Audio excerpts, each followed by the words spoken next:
The Bostonian is Matt Perrault. This is our city.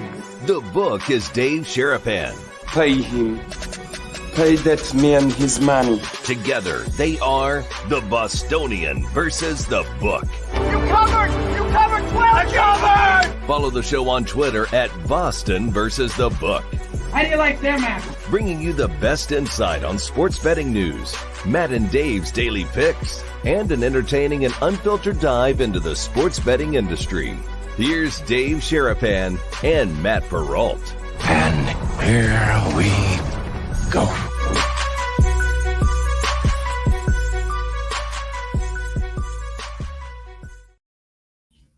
Look who's back, everybody. We're now live on our YouTube channel. Full show after Dave's jaunt to the East Coast. Matt Perrault, Dave Sherapan. We are here on our YouTube channel at Boston versus the Book, on Twitter, X, at Boston versus the Books, replayed on Sports Grid TV, and on you. What are you doing? Oh, I thought you were drinking. No. I'm just counting all the different ways and platforms that we're on while you count them. Sirius XM. Yep.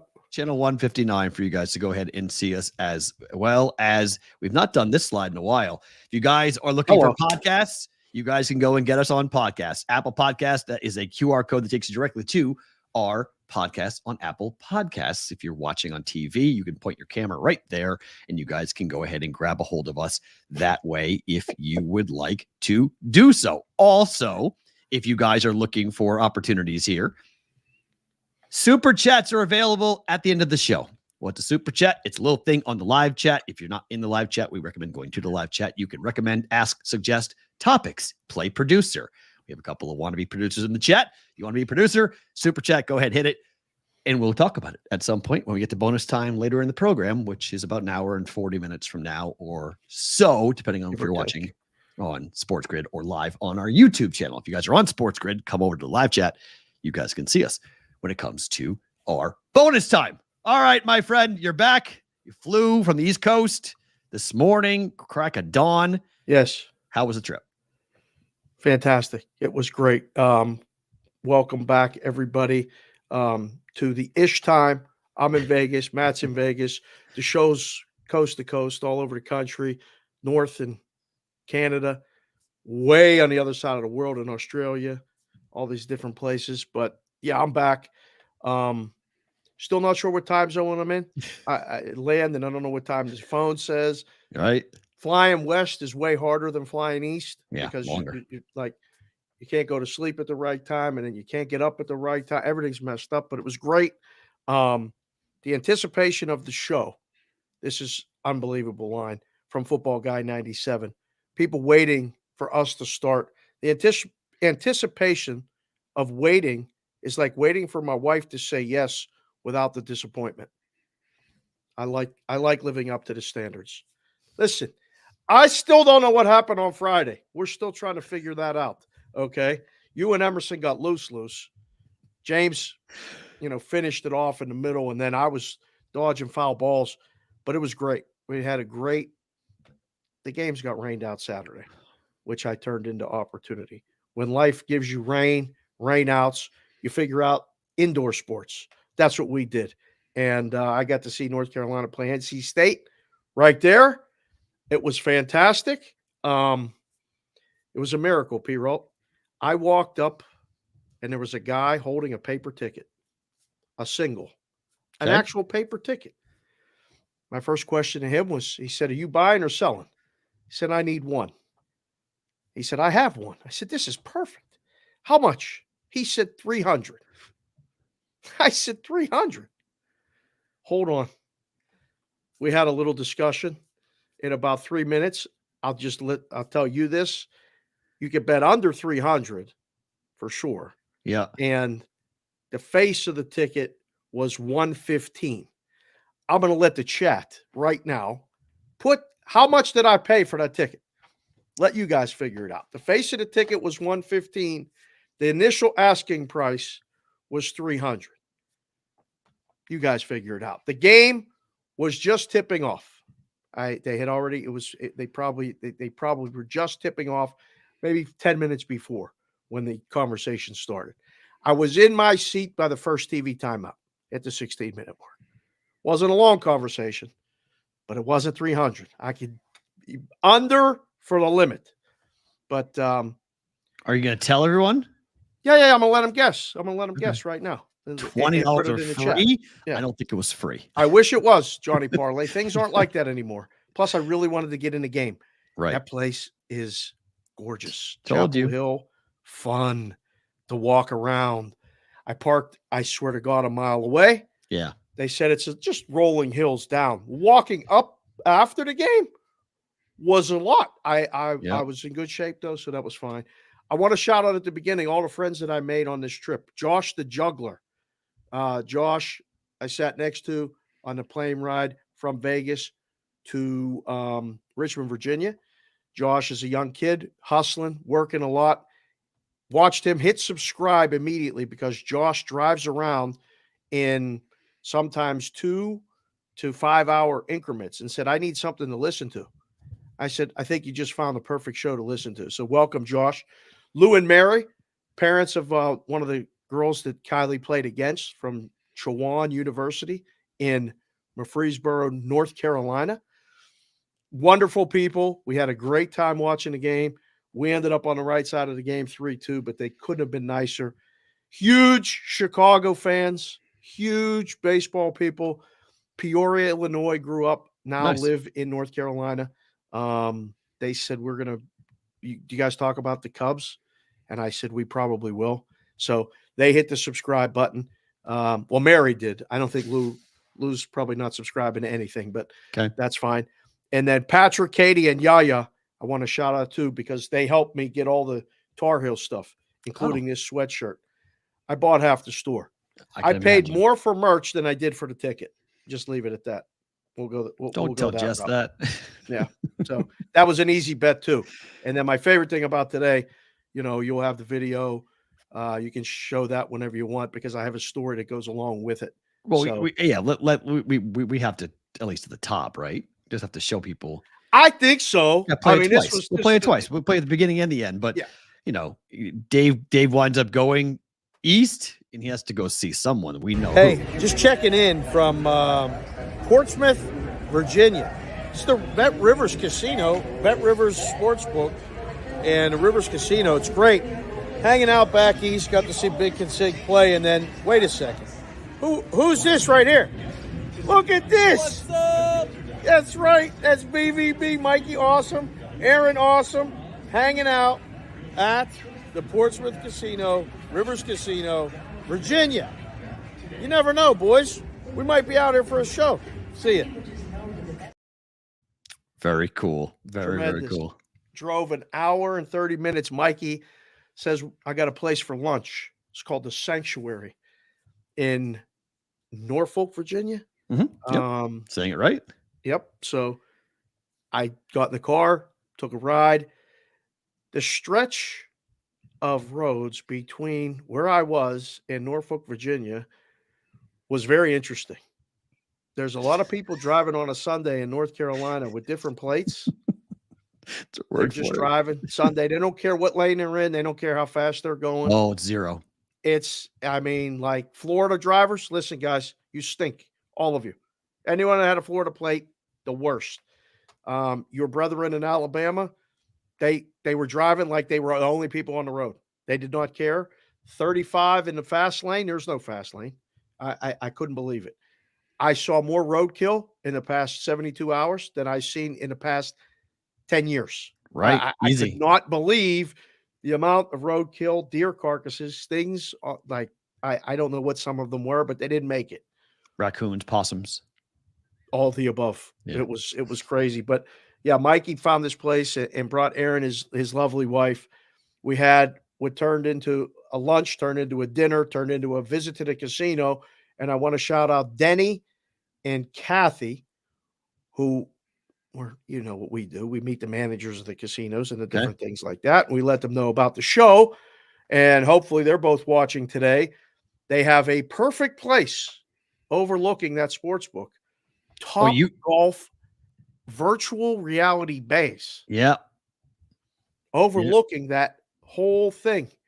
Available for different people, different rates, different things. I said this would be a perfect place to come back and do a Virginia / you can get there from a bunch of places.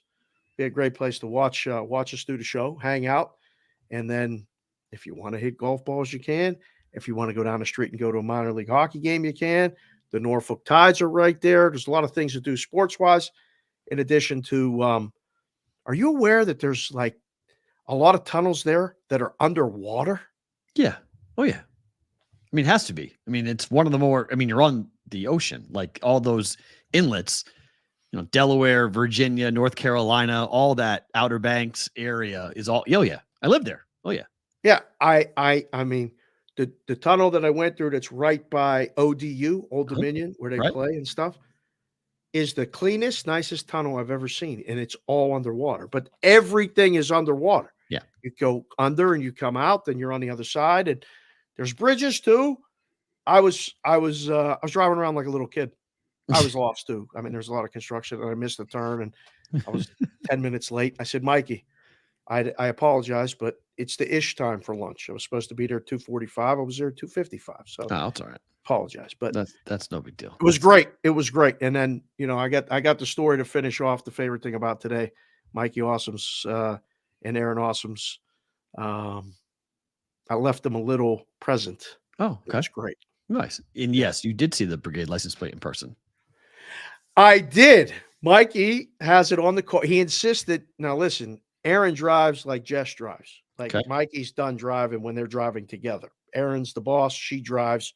So he had to say, look, we're taking my car and I'm driving because I have to show Dave and take a picture with Dave of the license plate. So that was a big bone of discussion. And he was right. I had to see that thing in person. It's glorious in person. And at night when it's lit up, spectacular. Why are we talking about people being peed on in the chat, guys? What are we doing today? It's a Monday. What? people are getting loose in the chat already. It's Monday. Jeez, tap the brakes. Where are we going? Sports Avenger just asked, was I anywhere near Mountaineer Casino? That's a cool little spot. I was not. I didn't go up that far. I've been to Mountaineer a couple times, but I did not go there. No. So, okay, that's news to me. That's great. I would love to go back to that part of the country to do a show. That'd be a ton of fun. I love that part of the country. Yeah. Climate's awesome. The Rivers Casino is brand new, like less than a year old. Okay. It looks exactly like Durango. Wow. Exactly. Inside or outside? Inside. Okay. You walk in and it's a big square. Neat. All the gaming's in the middle. All the restaurants on the outside. Right. The sports book is on one side. They have a bar called the Sound Room that listen, you're the audio guy. I got excited when I just stepped inside. It's where they do the live shows, I guess. Bands and different things. Acoustic, like they had all the stuff on the walls. Wow. And I was like, this is really cool. Yeah. Nice. I could hear it. I said, Mikey, come here. And we stepped inside it and it sounded different. You didn't hear all the stuff right out in the casino. It was neat. All hushed. It was great. That's neat. Wow. Yeah. Very cool. Very impressive. Yeah, Nick, we're not talking about the green room anymore. Green room's going to stay in the last week part of the conversation, but that was very. Go back and listen to the show. Go back and listen to the shows. Yes. Yeah. Go watch the book Thursday and Friday. Yes. Yeah, there you go. Yeah. All right, lots to get to for the show today. What happened this weekend? Not to start off on a complete downer for the program, but I just want to mention it because Chris Mortensen played. For those of us who are over the age of 35. One of the OGs, one of the original insiders, a guy who, when he broke stories, you were glued to it because chances are he was 99.9% right. And he was a guy that was very much on the pulse of the NFL back when it was hard to get information out of the NFL. And there wasn't blogs and every show on the internet, access to different things. Twitter didn't exist. Social media didn't exist. Passed away at the age of 72. He stepped away in September of last year. He was diagnosed about a couple of years ago with throat cancer, and unfortunately it was stage 4. So he fought it pretty hard and then unfortunately passed away over the weekend. And, a lot of Patriot fans have very mixed emotions about Chris Mortensen because of Deflategate and what happened in that whole situation. But I mean, the guy was a titan, Dave. He was a monster. The Mort Report. Yeah. And it became a staple. And there's certain guys that became the guy for like information back then. because there really was only one guy that was doing it. Like Peter Gammons was the baseball guy. Yeah. Chris Mortensen was the football guy. And when he said it, you believed it. He checked it. He told you about it. He was on everything too. Yeah. Right? Like he was on like the whole platform. I mean, it was just all over the place. And Yeah. that was sad to see. And, he touched a lot of people, the tributes and the different things that I saw. And I only saw a touch of them yesterday because I was so busy, and then got home late, and the time zone still messes you up when there's sports. But I was trying to watch it late, and I was like, wow, it really was a long time. People don't stay in this business that long, P-Roll.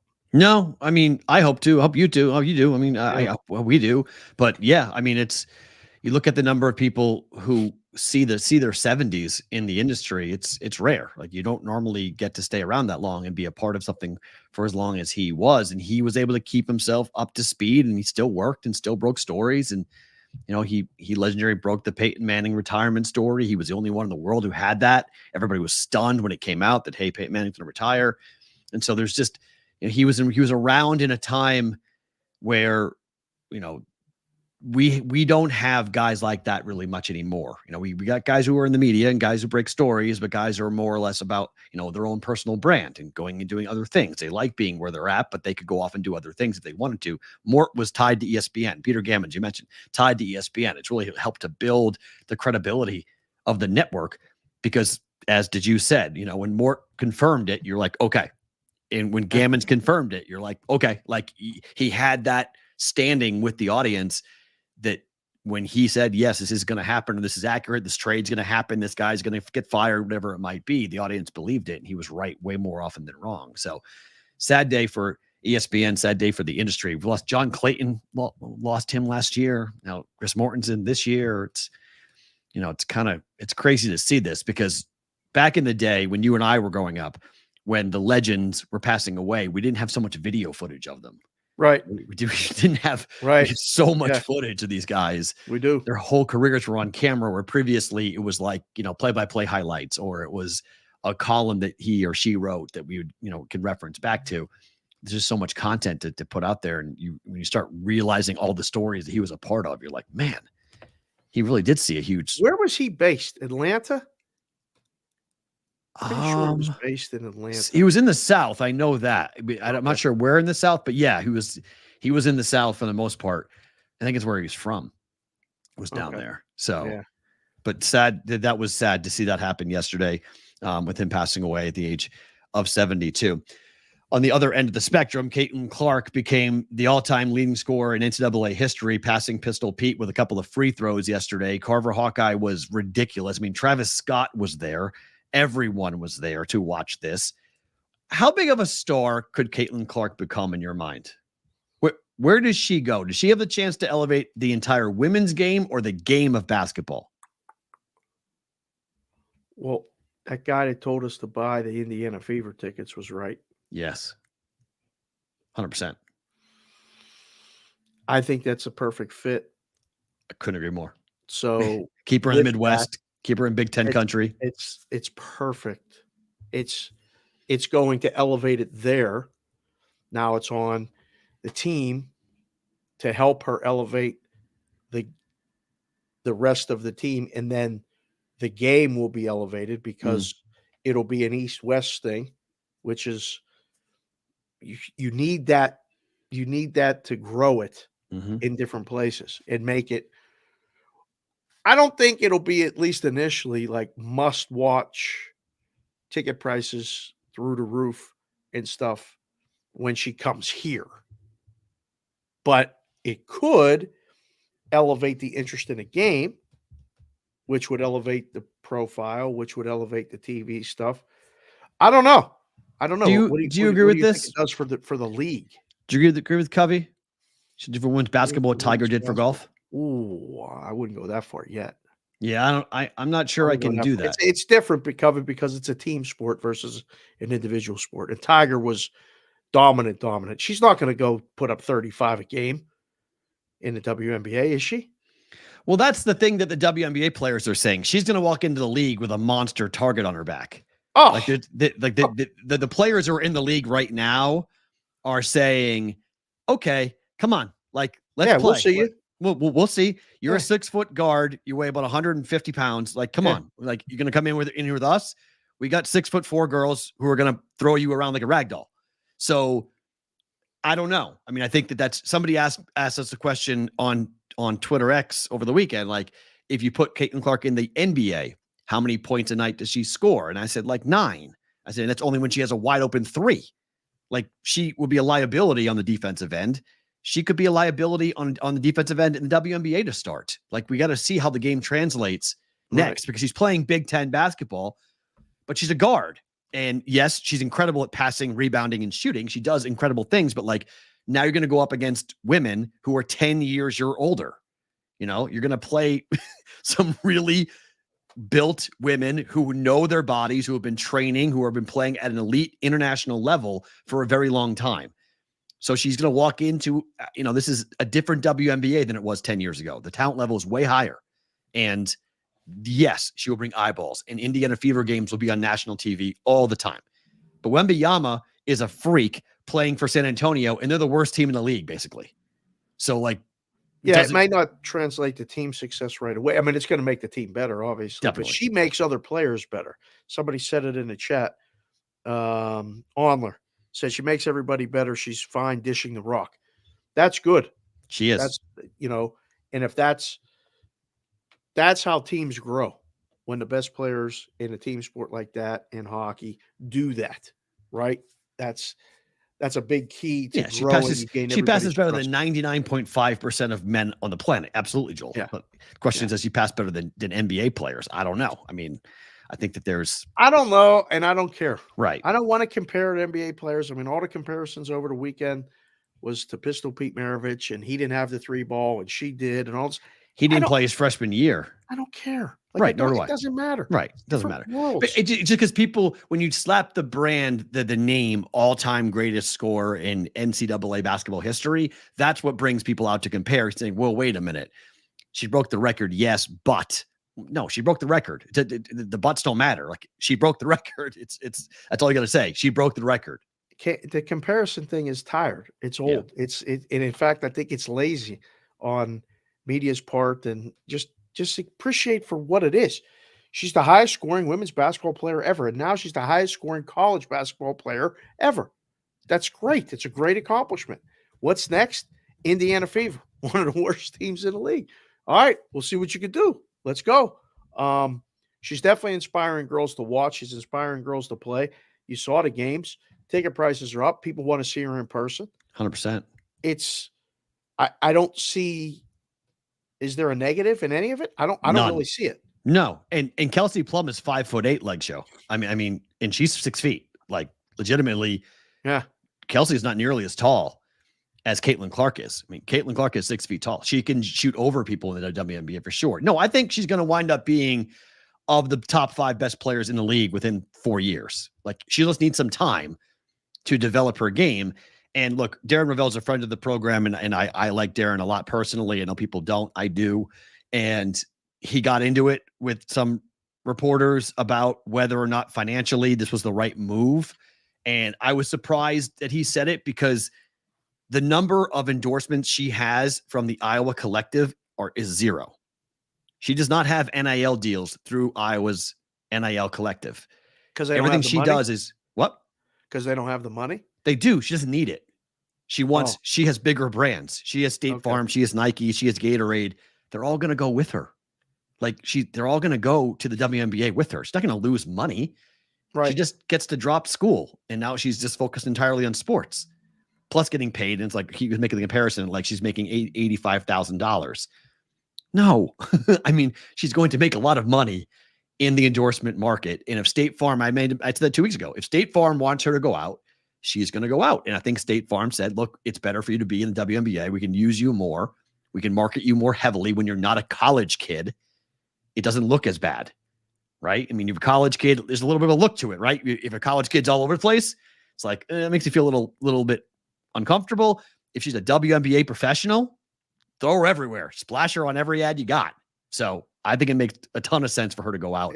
It's definitely different being a pro than being in college. I mean, you can see it now. It's starting to happen with the books in the States. They're pulling back doing college kid prop bets, Right. which they should have never done in the first place. When we did it at CG, I used to sit and go, "What are we doing this for?" There's 6 people that want to bet this.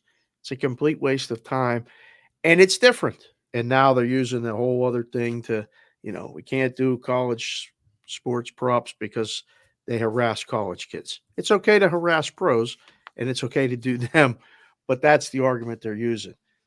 It's going to be fun. That's wild. Jake, put it that way. if Jake from Steak Farm was there, they were shooting commercials while the game was going on. Yeah. Okay. I was right. Yeah. State Farm wants her to go pro. 100% State Farm wants her out. And that's going to be one of our biggest sponsors going forward. Nike obviously has a 7-foot. They took out a 7-foot high billboard or higher than that. No, it's more like a 70-foot. Oh, a huge billboard in Cedar Rapids, her hometown. Nike took up a huge billboard for Caitlin Clark, which was pretty cool to see over the weekend. So all those endorsements are going to go with her, and she's going to make a ton of money. All right, to the association we go. NBA unders. This is, I don't even believe this. Like, this is one of those numbers you're like, wait, what happened? We are NBA's 19-0, Dave, on Sundays since the All-Star break. On the 25th of February, 11-0. Yesterday, 8-0. Are we just not playing on Sunday? Is it the NBA just is not interested in playing on Sunday? What is going on here? Well, yesterday there were some massive blowouts, right? Yep. Massive blowouts yesterday. I mean, your Celtics completely. We'll get to them in a second. What's that word you used? Depantsed. Oh, yes. What they did to Golden State. My goodness. So it's 19-0 on Sundays.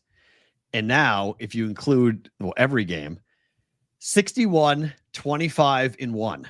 And NBA unders since the All-Star break are 61, 25 in 1. So if you bet every one of them, you just take the rest of the year off, right? I would hope so. You're up 36 units or 35 and a half or 35, depending on the juice. Like, that's enough. What do you call? Like, you want to make it 50? Right? I mean, that is a hell of a run, blindly betting every under. Here's the question. Is there a numbers correction? Because when we get to Bet It or Book It in the NBA slate, I have an all-time day of CLV. I have an all-timer. Like, every bet I have made, I bet 3 unders overnight, and the line move is ridiculous. like 6 points. Like 6 points. Well, I think you're going to see that type of reaction from the books. You're going to have to move a total. Whereas you moved at 1.5, 2 points, you're going to have to move it 3 or 4. You might take a bet and move it 3 points on one limit bet. Play, and then you might. It feels like it. Yeah. It feels like that's what happened. Yeah. At least for the. Look at that face, Mikey. I know Mikey's watching right now from his station at the airport at Newport News. He just clipped you. Go ahead. What were you saying? I said the Brooklyn Net game is like ridiculous. Let me take a look here. Number just. I don't know how many limit plays they got, but Brooklyn's an under machine at the moment. I've gone 3-0 my last 3 games betting unders on Brooklyn, and the secret's out because it went from 213 down to what is it now? 206. Yeah. Who put that 213 up? We have to question them. A lot of books. It was multiple books last night. That was not just like one book. That was multiple books who had that last night at 213. I know, but I got 211. I got to it too late. I got to it at 211 and a half. I didn't get to it where it was. But 7 point from the open. Yeah. You got to keep worrying about beating that opener. Still wondering who's putting that first opener up. But do you think the books are going to start to open with lower numbers? Like, everyone's wondering, like, because for so long. If it was our book and I saw 213 last night, I would put 210. Right. I would. Let him bet it under. Right. Well, no, don't bet over. Oh, I don't know. If I have 210 and the market's 213. Right. The bots will bet over. It's 3 points off the market. which No, way. I see what you're saying. Okay. Yeah. Yeah. So the bots Set and the everything trap. will bet it over. Then, Yes, set then the you number. wake up in the morning and it's 206 and you go like this. How you doing? How's that? How you doing now? Yeah. You know, that's how you get them. So, yeah, that's easy. This is. I mean, again, maybe it's a master's level or a PhD level class, but this is normal operating procedure. You should be. The numbers got to come down. How you can be 35 games over 500 since it wasn't that long ago. The All-Star break was 2 weeks ago. No, I've seen this a couple of places. Johnny Parlay saying, wonder if there's an NBA conspiracy by the players since they pushed the over in the All-Star game and now this crazy run to the under ever since. I've seen it the other way where basically there was so much scoring and so lack of defense in the first, well, not the first half, but before the All-Star break, that essentially the players said, okay, now we're playing defense. Like we showed you that we don't have to play defense, and now we're all going to play defense, and everyone's playing defense now. And so the numbers are all out. Not that they're going after the books, but more or less like showing the owners and showing the league itself that like we as players can dictate a lot if we want to. I don't believe in conspiracy theories, but there is a lot of that going on right now. That what the hell is going on? Like, why is this happening right now? the NBA betting from the All-Star break to the end of the regular season should be its own trilogy like The Godfather. Ooh. You could come up with literally an award-winning trilogy of movies on watching people bet the NBA after the All-Star game. It's treacherous to book, it's treacherous to bet. There's things that go on like this. I mean, the spreads are there's a couple competitive games tonight, but Minnesota's a 14-point favorite and the total's 210. Brooklyn's a 9.5-point favorite. Let's say this out loud again. Brooklyn Nets are a 9.5-point favorite. Over who, you ask? Oh, Memphis. Oh, well, they're not really trying. The total's down to 206. I have, what do I have in that game? I have, I have 211.5 in that game. Yeah. Okay, yeah, that's down to 206. Milwaukee. OKC's playing at the Lakers after they spanked the Suns last night. Listen, I don't know who needs to hear this either. The Lakers, we told you right here on this show a while ago, kaput. They're not doing anything. I still don't know why the Suns are the second or third choice in the West. Third, behind Denver and the Clippers. It's a lot of books still have the Phoenix Suns third. They're not third in the West to win the West. They're not third in the West to win the championship. They are, like Newbie says, pee-pee, poo-poo, caca. They are not good. But here's my pushback on you saying you're staying away from totals. I mean, right now, if going into this run, I couldn't pick a side total NBA. I was 2-12 in the NBA. Yeah, how are you doing now? I've hit my last 6 bets in the NBA. Like this is not hard. Like this is not like you don't need to do a lot of handicap here right now on this. This is not a similar situation where the volatility comes in. The public is betting unders. The public never bets unders. I don't know who's betting it, but I know people are talking about it, which is all you could ask for what we do. Yeah. Books are fine. Like, oh no, they're fine. I'm just saying, but the public is betting, everyone's betting unders, and they're getting, I mean, the numbers, there's 208s, there's 209s. Like we're seeing some really low opening numbers comparatively to pre-All-Star game games.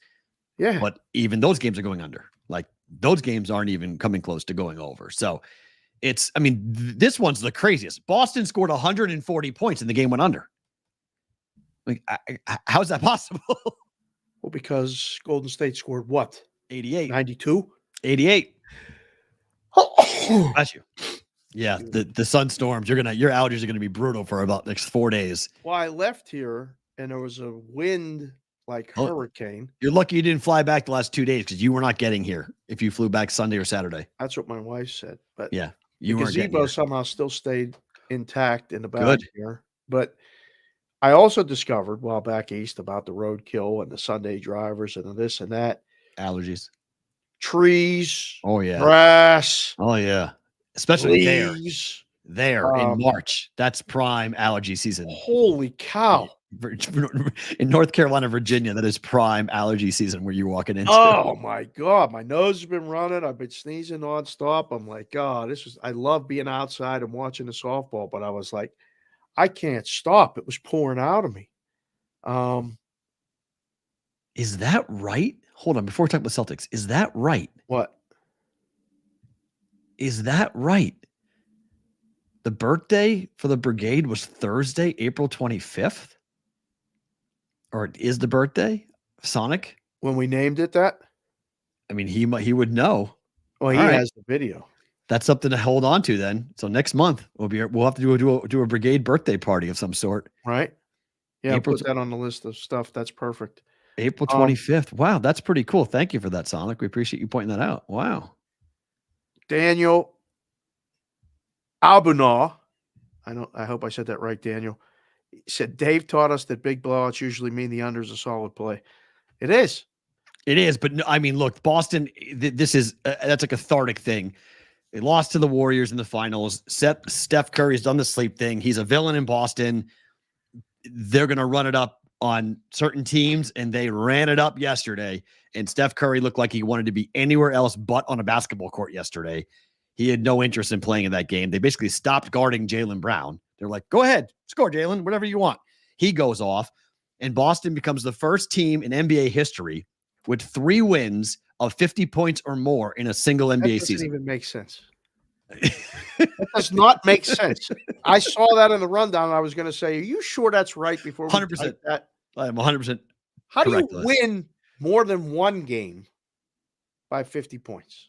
3 in one season. They've done it 3 times now. 3 times. They're not just beating people; they are housing people, consistently housing them. So here's the question: beating them in the Eastern Conference? It's title or bust at this point, right? Like there's no like you have to win it all, right? If you're Boston, like all this is for naught if you don't. Quick update for those of you still wondering the price of that ticket that I paid in North Carolina. It was less than $200. Good. That was his rebuttal when I said, it's a regular season game, right? Not even senior day. Believe me, I had that next. That was my next thing. Yeah. My co-host said it's not even senior day. I was going to say that next, but he went 200 and I said no. So if you're still guessing, we'll keep you here for a little while. We'll have the price of the ticket here shortly. I'm going to say he paid $150. Title bust at this point, right? I mean, just getting to the finals, it's not enough. What if they run into Denver? Nope. And Denver beats them? Nope. What's wrong with you? It's what it is. It's Jaylen Brown's, Jason Tatum is 25 years old, right? LeBron, Michael, all won it, 28, 27. Okay. He's been in multiple Eastern Conference finals. He's been in multiple NBA finals. This is it. Like, this is the year. This is the time. The league is ripe for them to win it all because there's essentially one team. Now, that one team is a real big problem, but if they play Denver and they lose to Denver, I'm not going to be upset. I think Denver's the better team, but the market, the Celtic fan is going to be furious. And the questions, Jason Tatum could replace LeBron James as the guy that the media looks to and says, when? You're so good. When? Regular season Jason, all the stuff. It's coming. The media needs a foil. They need someone to target to ask all the questions of why haven't you won yet? You're so good. You set all these records. You're one of the best players in the league, faces of the league. No rings. When?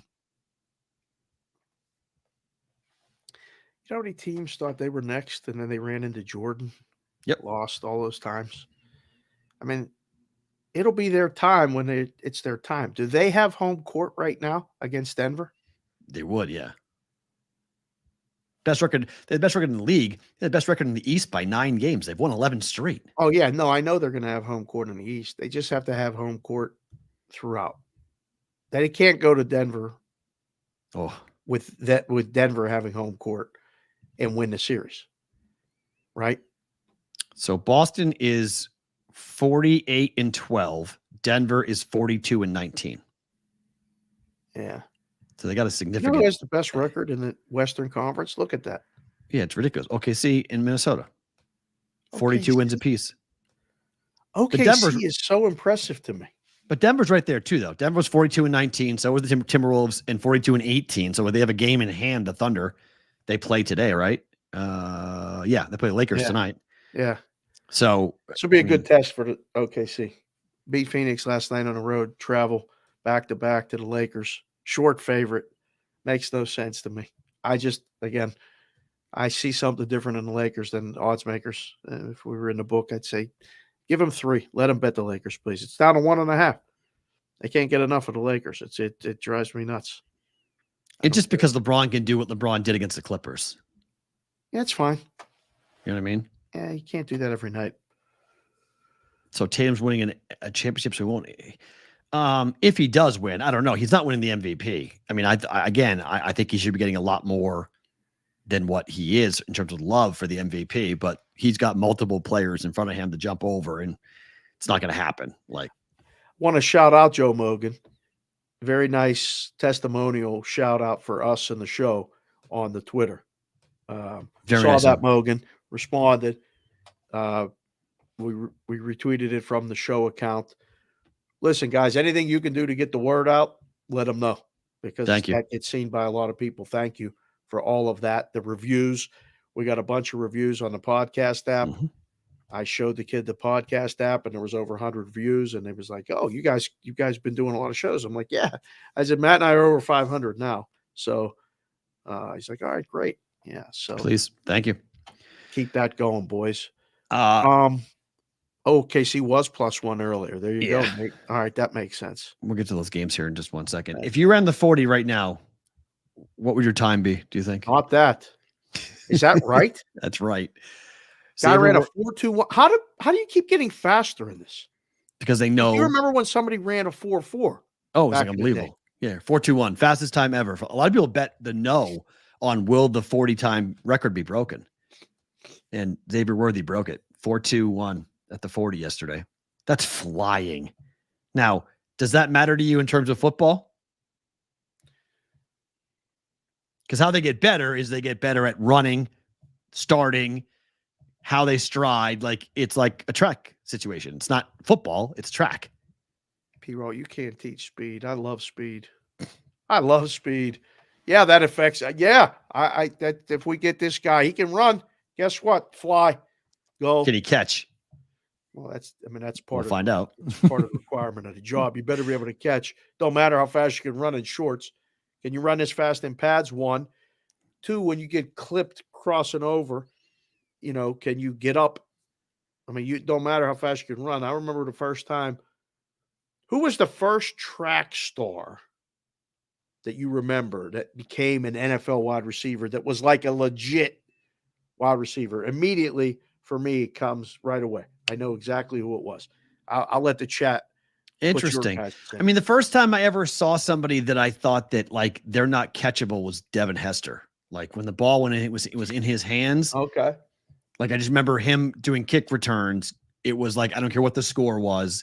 I didn't care where the ball was. I don't care if it was inside the 5-yard line or he's returning from the 50. It didn't matter. Devin Hester was just dangerous on dangerous. Yeah. And so he was electric. He's a kick returner. Like wide receiver speed for me, I don't really know if one pops to mind. Like CBW is unbelievable. He's like our fact checker, part of the brigade, putting out stories and stuff, and he's got a unique view on things because he's a little bit older. He remembers things. He said Bob Hayes. Bob Hayes is a good one. That's for people who don't know who Bob Hayes is, go look. But the quintessential first track star that became a wide receiver, impactful in a game.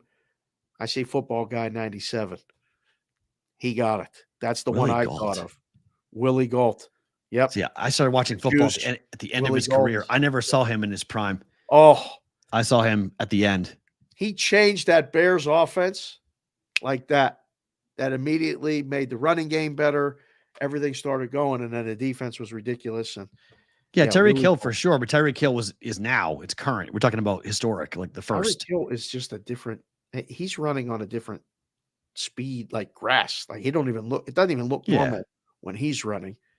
I mean, DK Metcalf tried to become a 100-yard sprinter. Like he legitimately tried to make the Olympic team. Right. Like Right. he's at his size. I mean, if you guys have never seen the video of him running in the Olympic trials, Google that. Go look at that on YouTube. Watch DK Metcalf run in the 100. It's hysterical. He's like literally towering over everyone else that he's running with. He came in like 7th place, but he could fly. James Jett. There's another name. Ronaldo Nehemiah. Every receiver the Raiders ever drafted who didn't work out. That's true.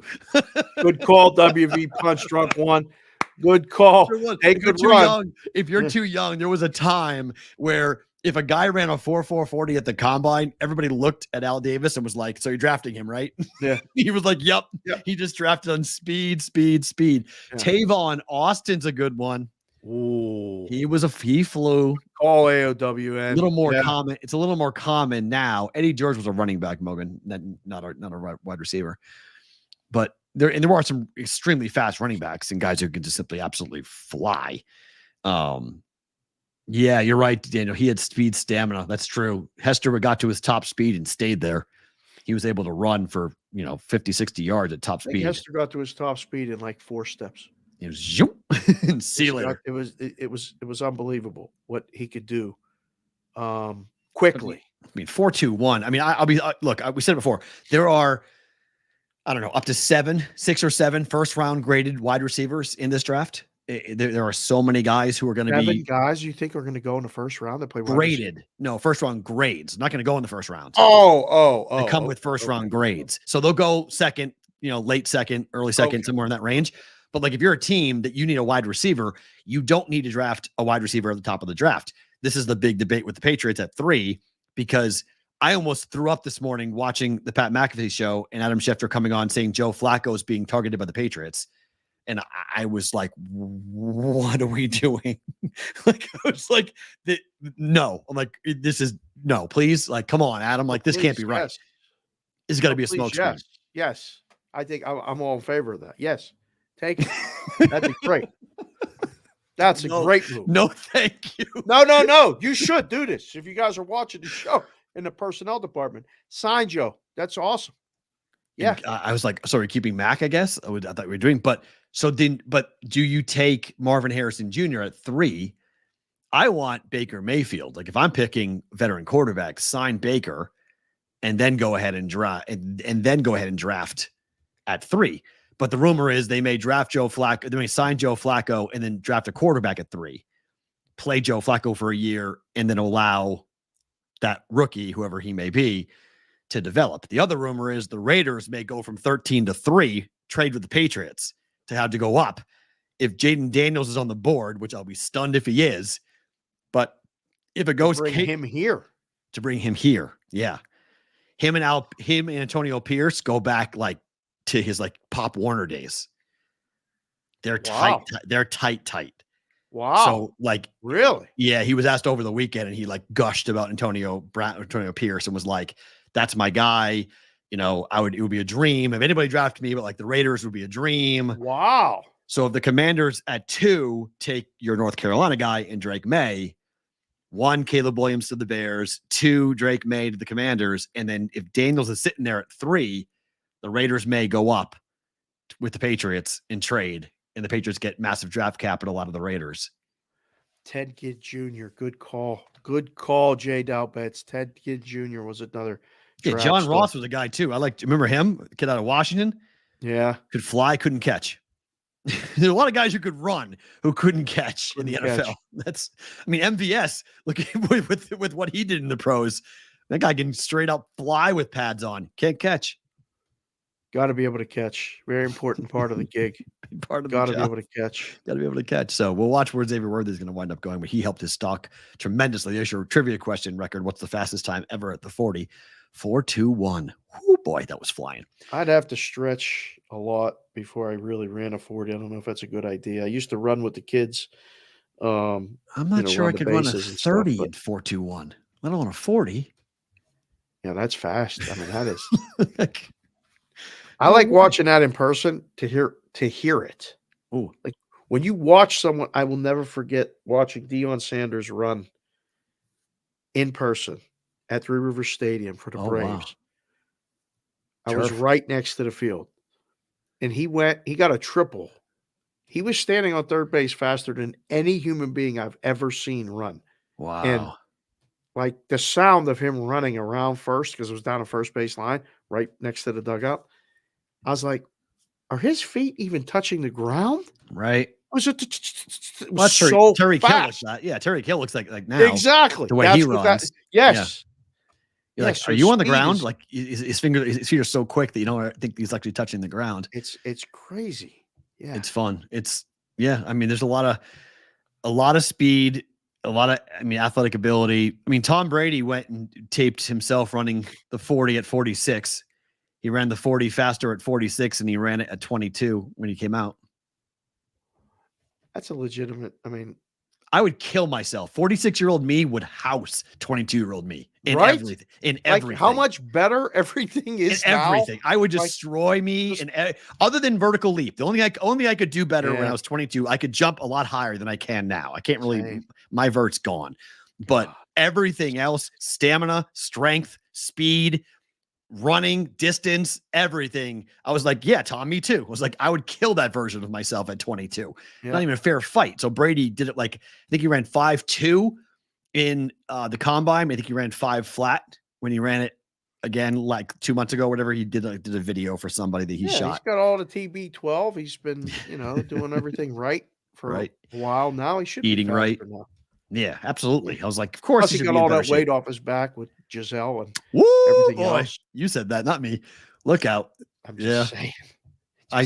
I would hate it in my life. I couldn't imagine it because I'm same age as Tom. I went through a divorce. He went through a divorce. Couldn't imagine like having stories come out like a year after the divorce is over. Like, by the way, did you know that your wife was that relationship she's in with right now that started while you were still married? Like, it's gonna suck. That's gonna suck. I don't need to hear that. No, like I don't. Yeah. Especially if you didn't know. If you knew, it's one thing, but if you didn't know, and like the tabloids are the one that tells you, hey, by the way, your wife was running around on you behind your back. Like, dude, that's brutal. Like, I feel like Tom, like I got you, bro. Like, that sucks, man. That's just nothing. I can only imagine what that must be like. And then having your kids having to know that and have that talk. Well, that's where the whole thing gets like when the kids are involved, because now you can't really say nothing back. They're old enough to know too. They're like young. They can read. They see that. Right. Like, hey, yeah, but what was mom doing? The kids talk at school and all this other stuff, and then you go to pick them up, and their friends are like, "Oh, there's Tom Brady. Yeah, he's the GOAT. He's such the GOAT." That the wife was out with the trainer and all this other stuff, and it just Yeah, sometimes sucks. just shut up. I don't need Sucks. to hear it. So, all right. I told you this is a historic day for me, CLV wise, in terms of where we are. Every single NBA game, the total has gone down today. Yesterday. 1, 2, 3, 4, straight 5, reaction. 6 games. Okay. 6 games. They've all moved down. Overreaction. Well, a couple moved a lot down. A lot down. Like this one went from 213 to 205.5. We're going to have a meeting about the 213. That's really? what we're going to have a meeting about. Oh. Yeah. We're going to have to ask who put that 213 up. When did you put it up and why? If the game finishes 220 tonight, you can still keep doing it. Otherwise, you might need to take a vacation. Okay, so let me just say this in defense of the bookmaker, okay? If you're looking at Memphis and you think Memphis is going to win the game, Memphis is 17-13 this year on the road to the over. Okay. 5-4-1 over their last 10 to the over. They are It's the first time in the history of the show you said over the 2 words. Well, It's the first time in the history of the show you not say over the. If I'm speaking slowly, I can announce and pronounce properly. The Brooklyn Nets are the team that they have been the under machine for me. They're 8-2 to the under over their last 10. Wow. 4-1 over the last 5. And their record stinks in those games, no? What are they record-wise in their last 10? Straight up 7? Straight up, the Brooklyn Nets are 4-6. Okay. Over the last 10 games. So here's where we are. They're Atlanta. I was on that. It went under by 2 points. It was a sweat. We got there under 218. I bet 222, I believe, in that one. The Atlanta game, I bet under in Atlanta again. The closing number was 219.5. It went over by 1.5. I bet 222 in that game. It went under. It was sweaty. But then everything else, 20 under by 21, under by 17.5, under by 34, under by 17, under by 5.5, under by 6, under by 11, under by 10, under by 31. In the month of February, the Brooklyn Nets have gone over 2 times, one time by 1 point and one time by 1.5 points. Oh, my. They've almost gone the entire month. And there were numbers in those 2 games that you could have bet to go under that would have cashed. So realistically, if you bet overnight numbers on the Brooklyn Nets, every game this month has gone under. That's why this number's at 205.5. Jeez. Books are just tired about, they're like, you know what? Go away. Like, go away. Well, again, it's just, you just do it and let the chips fall where they may. But like at some point, you just want a game to go over just so you could at least get closer to a number. How do you miss by 31 3 times? Double digits. In the month of February, they've missed double digits by 1, 2, 3, 4, 5, 6, 7 times. 7 times it's been double digits missing it. Yeah, that's just one of those ones. I mean, the adjustments have to come. You can't, the number's wrong. However you're doing it is not, it's not close. It's not the only game though, Dave. Clippers Bucks opened at 2:30. It's now 2:34. Somebody not playing? No, this comes down to the Bucks. The Bucks, just like the Nets, are an absolute steamroller to the under. Oh, the side hasn't moved. Wow. They are 8-1-1 to the under over their last 10. Last 5 in a row, and going back, they've gone under or a push in every game since the 9th of February. Every game. Doc fixed the defense? Yes. 12, 8.5, 11.5, 17.5, 6 on a push, 3.5, 23, and 25. That's the number of misses, how far under the games have gone involving the Milwaukee Bucks. Yeah, that's at least doable. So you couple that with the Clippers, right? On the road, the Clippers are 17, 12, and 1 to the under, 7, 2, and 1 to the under over their last 10, 4 and 1 over their last 5. They, in the month of February, have had a grand total of 3 games go over. Wait, one of our associate producers, Nikki Caramello, just came in and said Giannis is listed as a game time decision. Beautiful. Scratch them. Be great. I've got 228.5. Great. Get him out. I would almost, I'm not saying, and again, I'm a little bit loopy because I've been on a plane and I was up early and I drove and I saw a live deer about, 8 feet from my car this morning in Richmond. I was like, please don't jump. Freeze. Just freeze. And he froze and I kept driving. And I was like, wow, that thing was gigantic. So I'm a little bit off, but I'll say Giannis doesn't play. Beautiful. With this move, Giannis doesn't play. Beautiful. Why wouldn't he play, though? It's the Clippers. Like, this is a measuring stick game, no? Sure. Well, I guess in the NBA, there are no real measuring stick games. They don't. It doesn't matter anymore. Doesn't matter. That's the hard part about the totals. The games don't matter to a lot of teams. They don't care about the position. The Bucks are pretty much locked in the 2 spot, right? Pretty much. So the games are here and there, and it's very difficult. I'm telling you, part of the contribution to my stress level through the last couple of years was booking the NBA on a nightly basis. It was not easy at all. It's unbelievable. And then one final game, Portland and Minnesota, 213.5. Now it's 210.5. Minnesota at home, 18, 11, and 1 to the under this year. On the road, Portland is 16 and 14 to the under, 5 and 5 over their last 10. Same with Minnesota, but 21, 17, and 1 against the West overall for the Timberwolves. 1, 2, 3, 4 out of the last 6 games have gone under for Minnesota, and for the Trailblazers, 3 of the last 4 have gone under as well. Down. Mikey Awesome said the deer was connected to Matt's Wi-Fi. Pretty much. Froze. Freeze. He wins the comment of the day. Our other Reg Addison said, "That's a good one right there." That was phenomenal. That was pretty good. Mikey's busting his butt, man. He's working hard. He's doing some things. That's gonna be my favorite thing about today. But there's 6 games. How many go over? this is a blowout today. No, Minnesota's got to blow out Portland. Probably so, but that helps the They under. have to blow out Portland. They're actually playing. They're one of the teams I think that are playing to keep their Standing. number one. Yeah, because they're young and they want it, right? They're chasing the clout still. Well, I think they need it. I think if they're the 4 or drop all the way to the 5, if they would, like, got to go on the road all the series, no one's going to take them serious, and I think they're in big trouble. But this game got to go under because, I mean, Portland might not score 100. Right? I mean, we'll see. I mean, if Portland plays 105 to 89. Works for me.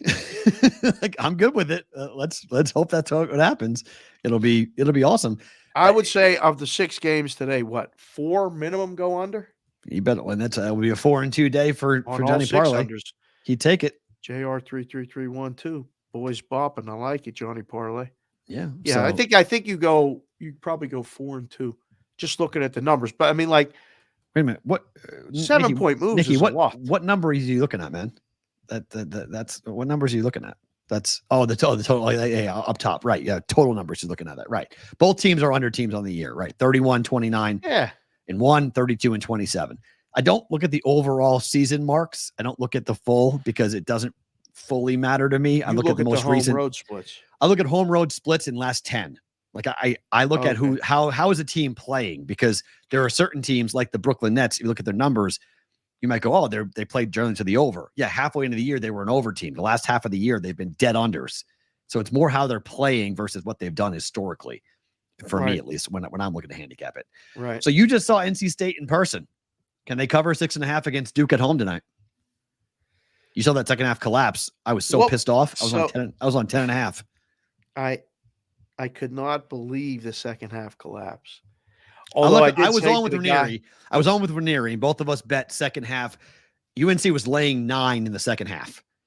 And we were like, yes. They were down 8. They were down 8 at the break. Yes. And they're laying 9 in the second half. I wish I would have texted you, because I had the FanDuel app open, which, by the way, I'm going to discuss at the end of the show what it's like to be in a state that the launch is 9 days away. Now 7 days away. Right. My feed got destroyed with ads to the point where somebody said, it feels like they're targeting you. I'm like, it's sportsbook conciliary. Of course I'm getting targeted. Right. But I turned to the guy next to me because I had the app open and I'm watching the in-game and I'm watching the game and I'm looking down and I'm going, this is a dump all in North Carolina at halftime. It was a dump all in. You just knew they were going to come back and win, and you ended up getting a -1 or -2, depending. The in game was -1.5. Yep. And I was like, "Oh, it's not. I could make a call. I don't want to get involved right now, but my God!" But the total was inexplicable, P-Roll. It was. I mean, it was as high as 168.5 in game, and then they just couldn't score. They couldn't score. They didn't make a field goal in the first 14 minutes of the second half, NC State. That big guy's big, though. He is. Round mound and rebound. Charles Barkley. He is wide as he is tall, and he gets tired, though. Quick. That's what happens to him. It happens to NC State. They got tired against Carolina. I mean, they're up 8 at the break, and they lose by 9.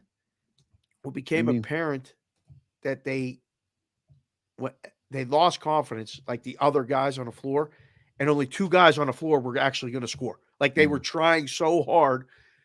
5 minutes in, we didn't score yet. Give it to the card. 23 and the single-digit number guy. Mm-hmm. Trying to force shots. Couldn't get an open look. It was really, I kept thinking, how does a team come in here and win? It's a tough place to play. NC State, though, is 8-8 ATS at home. Duke is 8-2 ATS over their last 10. They're 6-5-1 on the road.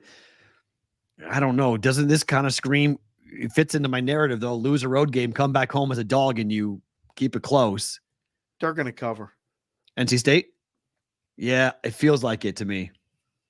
I didn't bet it yet, but it feels like NC State's the side. Maybe I might go in game and see if I can get a better price, get +7, +8, something like that. But at the beginning of the game, yeah, trying to get a little more, a slow start, get a little more value on it. But I mean, Duke comes in. It's NC State. Is that senior night for NC State? Let me see that, because that's a huge part of handicapping this week, guys. If you're gonna bet college basketball, you got to be careful with senior nights. This is you put it in the chat. Give the boys something to vote on first. First, it is. Oh, it's on the road. Yeah. Oh, sorry. Wait, is it NC State senior night? I'm asking. Yeah, it is. Senior night. It is their senior night. Yeah, I love it. +6.5. I love it. So put it in a vote. Duke -6.5. NC State +6.5. I'll be right back. And my nose is running. I can't keep sniffing. I'll put it on. Hold on. Let's put it. Chat. Who covers Duke? I think is it number down to 6? I'll lay 6.5 just for the heck of it, but. Just for that on that. Yeah. So the numbers, if you guys are curious, KenPom has this as a 7-point win for Duke. So there's some decent value there at +6.5 or +6. 79-72. So that's right near the number. Obviously, 2 straight losses. NC State now has lost 3 of 4. Their only win was against Boston College. They did beat Clemson on the road, 78-77, which is pretty impressive. But then came back and lost to Florida State and North Carolina on the road after they beat Boston College at home. Duke is coming in, obviously riding high. They beat Virginia 73-48 in their last home game. They beat Louisville 84-59 in the other game before that at home. This is a road game, and then they play Carolina coming up this weekend, which will be the game of the year in the ACC for sure between the 2 big rivals on that. I'm so glad I didn't go to Duke. I told you, it would have been fun to go for the building, not for the game. They didn't even score 50 points. And we on the phone, we said that. You iced it like when I said, we talked it out. Score 50. I said Virginia's not going to score 50 in that game. So in terms of quality game and environments and whatnot, you saw the way better game. Way better game. Way better game. Come from behind, down by 8 at the break. I mean, what was that building like with 10 minutes to go? It was on the TV. It was rocking. It was loud. It was loud. It was, and I was with Blue Bloods. I was with, I was a member of the Tar Heel Club. Oh, the seats that I got. Yeah. You were with the wine and cheese crowd. Uh-oh. I might as well finish the story right now. So the guy said, 200. I said, buddy, the game just tipped. You're going to be left with that ticket if you keep asking 200. He said, well, I'll keep it then. I said, well, here's the deal. I'll give you $120 right now, cash, just so you can say you made something on a ticket. I said, otherwise you're going to eat it. What was the face? Another ticket. 120, you said? What was face on it? So he was holding the ticket, and I couldn't see the face. And I said, what's the face? The face was 115. Okay. So I said, I'll give you 120 right now. And I pulled out 120 cash. He goes, 180. I said, my next offer is 100. He said, I don't mean to be rude, but how about 150? I said, I'm not being rude. 120 is right here, cash. Here's a $100 bill and a $20 bill. Thanks, buddy. See ya. He took his cigarette, threw it in the air, took his 120. I walked in. Oh, nice. The guy on the end is about 70. His wife sitting next to him is about 67. The guy in seat number 3 is about 67, probably. And the guy goes on the end, how much you pay for my seat? Oh. I said 120. He goes, oh, no, I said 100. Actually, I said 100. And he goes, well, damn, son. The face on that's 115. I said, but the game started. He goes, you got a hell of a deal. I said, oh, perfect. So I sat down. So he has a guy outside hawking his tickets for him. He knows who you bought it from. How great is that? Yeah. So I sit down like I own the joint. I'm sitting there. Damn. And, I first walked in and it was row I. I thought it was row 1. Oh, so no. I walked down to the floor. And the usher was like, no, this is row I. It's right up there. So, I mean, there's only 7 rows back Right. off the floor, but it was Right. perfect. So I sit down and this guy says that. So now the wife's talking to me, where you from? I'm from Vegas. I'm just here for one night. Blah, blah, blah, blah, blah. Oh, that's great. You got to see a great game. Yeah. Halftime, I go up. I'm starving. I haven't eaten all day. I say to the guy, you want anything from the refreshment stand? He goes, well, thank you for asking. Yeah, I do. I'll take a hot dog with a little bit of ketchup and a lemonade. And I was like, I didn't really think he was going to say yes. Exactly right. But now he got me. Because wait, is this the guy with the ticket? This is the guy that has the So ticket. he had to make it up. He had to make the money off you. So I'm like, his brain was going like, hey, this guy just got off on me for $15. He's going to spend it on me. So I'm like, okay. So I go up, I get him a hot dog. I squirt a little ketchup on it. I said, do you have lemonade? They're like, no, there's only one place in the building that sells lemonade. No. I'm like, I'm not finding the lemonade stand. It's a zoo out there. Right. So I walk down and he's talking to the season ticket holders behind him or whatever. And the guy turns and says, can I help you? And I said, yeah. Hey, buddy, I got you a hot dog. He's like, well, damn, I didn't think you were serious. And I'm like, you asked for a hot dog with a little bit of ketchup. There you go. And so I go back up and scout out where the team store is and all this other stuff. I come back down when the second half starts and the wife goes, honey, that was so nice. Thank you for getting him a hot dog. I got him the lemonade. You didn't have to do that. I'm like, it's no problem. I said I appreciate that the seat was available. Yeah, right. I'm enjoying myself. I said, this is great. Now we got to have a big second half comeback. And the guy next to me was like, damn right. Like they were mad. They were a little like the expectations from the Tar Heel Club. Always. They're the boosters. You lived in Alabama. I mean, like they're the boosters. They're the ones who pay the good salary. They don't want them ever losing. No, like at home to NC State. Are you kidding me? That's rival. No way. That's Duke, Carolina, Wake Forest. You don't lose at home. No, you don't lose. Not to that team. No way. No, they were not happy about it. And like the whole building was blue, baby blue, and white. And there was like 6 red sweatshirts, I think, in the whole joint. Easy. And you could just feel the momentum. And they're all behind the bench and they're all on the team charter. That's right. But there was literally was a pocket of probably 12 people behind the bench, and there were 6. Like you could pick them out of 21,750 in that building. Big building. That's Team no Dome. joke. Team Dome's a big building. It's bigger than like walking up. I had no idea it was that bigger big. than Creighton. Yeah, it's the biggest. It's the biggest college basketball arena I've broadcasted from. I've been to the Carrier Dome, but I wasn't broadcasting. I was just there as Is the a press fan. Box up at the top of that thing? I called the game on press because I was calling the game from down low. Oh, okay. Because I was worth because you can't see from all the way up. Yeah, the women's basketball is the old building where the women play. So I broadcast out of there, and then they were playing men's and women's, and so I helped the network call the Virginia game at North Carolina. So I was there doing stats, information, and other stuff for them. So I can swear I forgot. I can swear other shit for them. I forgot. I was like, where am I? Done with sports grid recently. But that was got us. Just say it with your chest. Remember? I know. Sorry. I remember sitting on press row looking up going, oh my God, like this is loud and a lot of people. Yeah. Like it is passion. I love Carolina. I'm extremely partial to Carolina over Duke. I like Duke, but I'm way partial to it. I almost moved to North Carolina to get residency, to get state prices for college to go there. So I was really. Yeah, my aunt lived in Chapel Hill. And so I was going to go my senior year. We looked into it because it was at the time, I think UMass was 24 in state and North Carolina was 7 in state.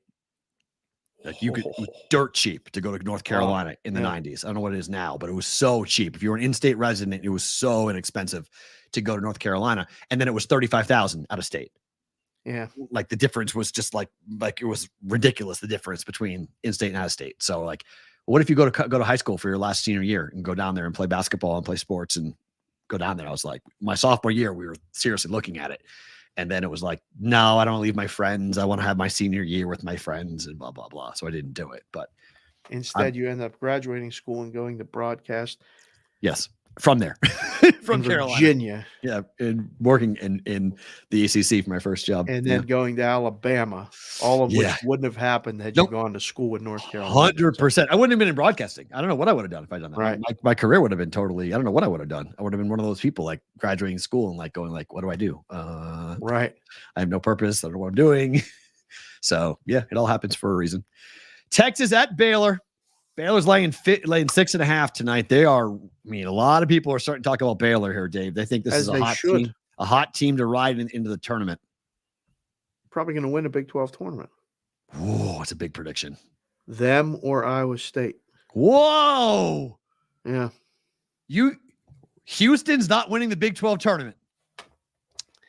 I have a feeling if it's not Houston, it's one of those two teams. But we're going to take a look at it the way the bracket breaks out. But yeah, Iowa State can beat them. I'm not going to because Iowa State plays a very similar style. Yeah. To Houston. That game might be in the 40s. That might be like a 45-42 final between those two teams. Yeah. But Iowa State can beat Houston at their own game. That's true. Yeah. But I don't know. Houston is Houston. They're just, oh boy. I was going back and forth. I got to the airport early this morning and I got to the gate and I was, I tweeted a highlight of a clip of Manute Bol making 6 3-pointers in a basketball game on March 3rd, 1993. Wow. So that signals to some people that I'm up. Okay. So I got a text from our friend Kazarian and said, under in Texas Baylor tonight. Tired legs. It's a dead under. Started to look at it. I said, that makes sense. I'm going to mention him today on the show. Game probably plays to the under. Who does that favor? Boy, I don't want to vehemently disagree, but I disagree. I don't. That it plays to the under? Yeah. I mean, Texas is 9-3 to the over on the road. Baylor is 8-7 to the over at home. Last 5 games for Texas have gone over. 7 of the last 10 have gone over. Didn't they both just play Saturday night? Yeah, but that's typical. That Saturday, Monday turnaround is not abnormal for the Big 12. That's normal. That's how they're normally scheduled. Yeah. I mean, Texas wants to play slower, but they haven't been playing slower. Texas scored 81 against Oklahoma State, 81 against Texas Tech. They gave up 86 to Kansas.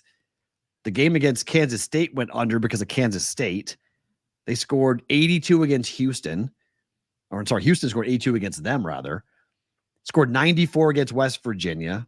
Scored 65, gave up 70 against Iowa State. I don't know. I mean, that's Baylor's last 2 home games. They scored 82 and 76, and that 76 was against Houston. Overtime, right? Yeah, it was over. That was overtime game. Yeah. 82-74 against Kansas. I don't think tired legs is why I'd say that. I would say maybe pace of play, that Texas wants to play slower because that's more their style. But wow, we got 52% to 48% on the Duke minus 6.5 or NC State plus 6.5 votes. That's outstanding. Put the votes in for this one. Another 6.5 point spread. I would lean Baylor in this one. It's 150. KenPom has it as a 150 total. It's 145.5. Whew. I don't know. I don't mean to push back on Doug, but I would disagree with that. I don't think I agree with that under. I think I like Baylor to win and cover though. I think if it's a blowout and Baylor could blow them out, if Baylor blows them out, then yeah, it's an under. If Baylor kills them, but I think Baylor's. I might like 6.5 more than I like the over or the under. I think Baylor comes out and they've been playing really well at home. Yeah, I like Baylor in the game. I like Baylor, period. Was talking about it a little bit with B-How while I was back in North Carolina. It's fun being on the same time zone as a lot of people because, I know they're up. Right. I could call somebody. I was driving home from Chapel Hill, and I called, and we were BSing a little bit. He was lamenting the fact that West Virginia is just completely just falling apart. Oh, it's a mess. They're the team playing out the string. Right. And everyone will transfer. Right. Everybody's leaving. And just to give you guys the last 3 home games for Baylor, home versus Kansas, home versus Houston, and home versus Oklahoma State. They're 3-0 ATS. Wow. So then there's 3 really good teams in the Big 12, and they're 3-0 ATS. Right. So I like Baylor 6.5 tonight. Maybe it's 7 at certain books, but that's what KenPom has it as a 7-point win. I like Baylor. I think I like Baylor more than the total in that game. All right, to hockey. I know a lot of you guys clamor for the hockey talk. Mark Stone is out indefinitely for the Vegas Golden Knights. What happened to him? Upper body injury, right? Here we go. This so is rest before the playoff mode.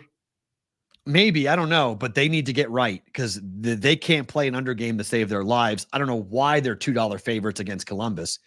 I'm not sure I'd make Vegas a $2 favorite against anybody in the NHL right now. Yeah. And yet they are here tonight. Total 6.5. Over to probably. I mean, Bruins Columbus? and Golden Knights are over machines right now. Yeah. Vegas 5-3, 7-3, 4-3, 6-2, 5-4, 7-2. Last six games. What? Really? Yep. Way over last 6 games. Who's playing? It doesn't even matter. It doesn't matter who plays goalie for them. It doesn't matter who's in net. They're scoring and giving up goals. They gave up 7 goals to the Maple Leafs at home. They scored 6 goals against the Maple Leafs at Toronto. Like, there's no real rhyme or reason right now for the way this team's going, except the offense is the name of the game. Yeah. That's an over. Yeah. I don't want to lay it either. I mean, they're not losing to Columbus, are they? They could, but I mean, I don't like 5-2 final. Like 5-2 final. 5-2 final, something like that. Maybe Columbus. 5-3.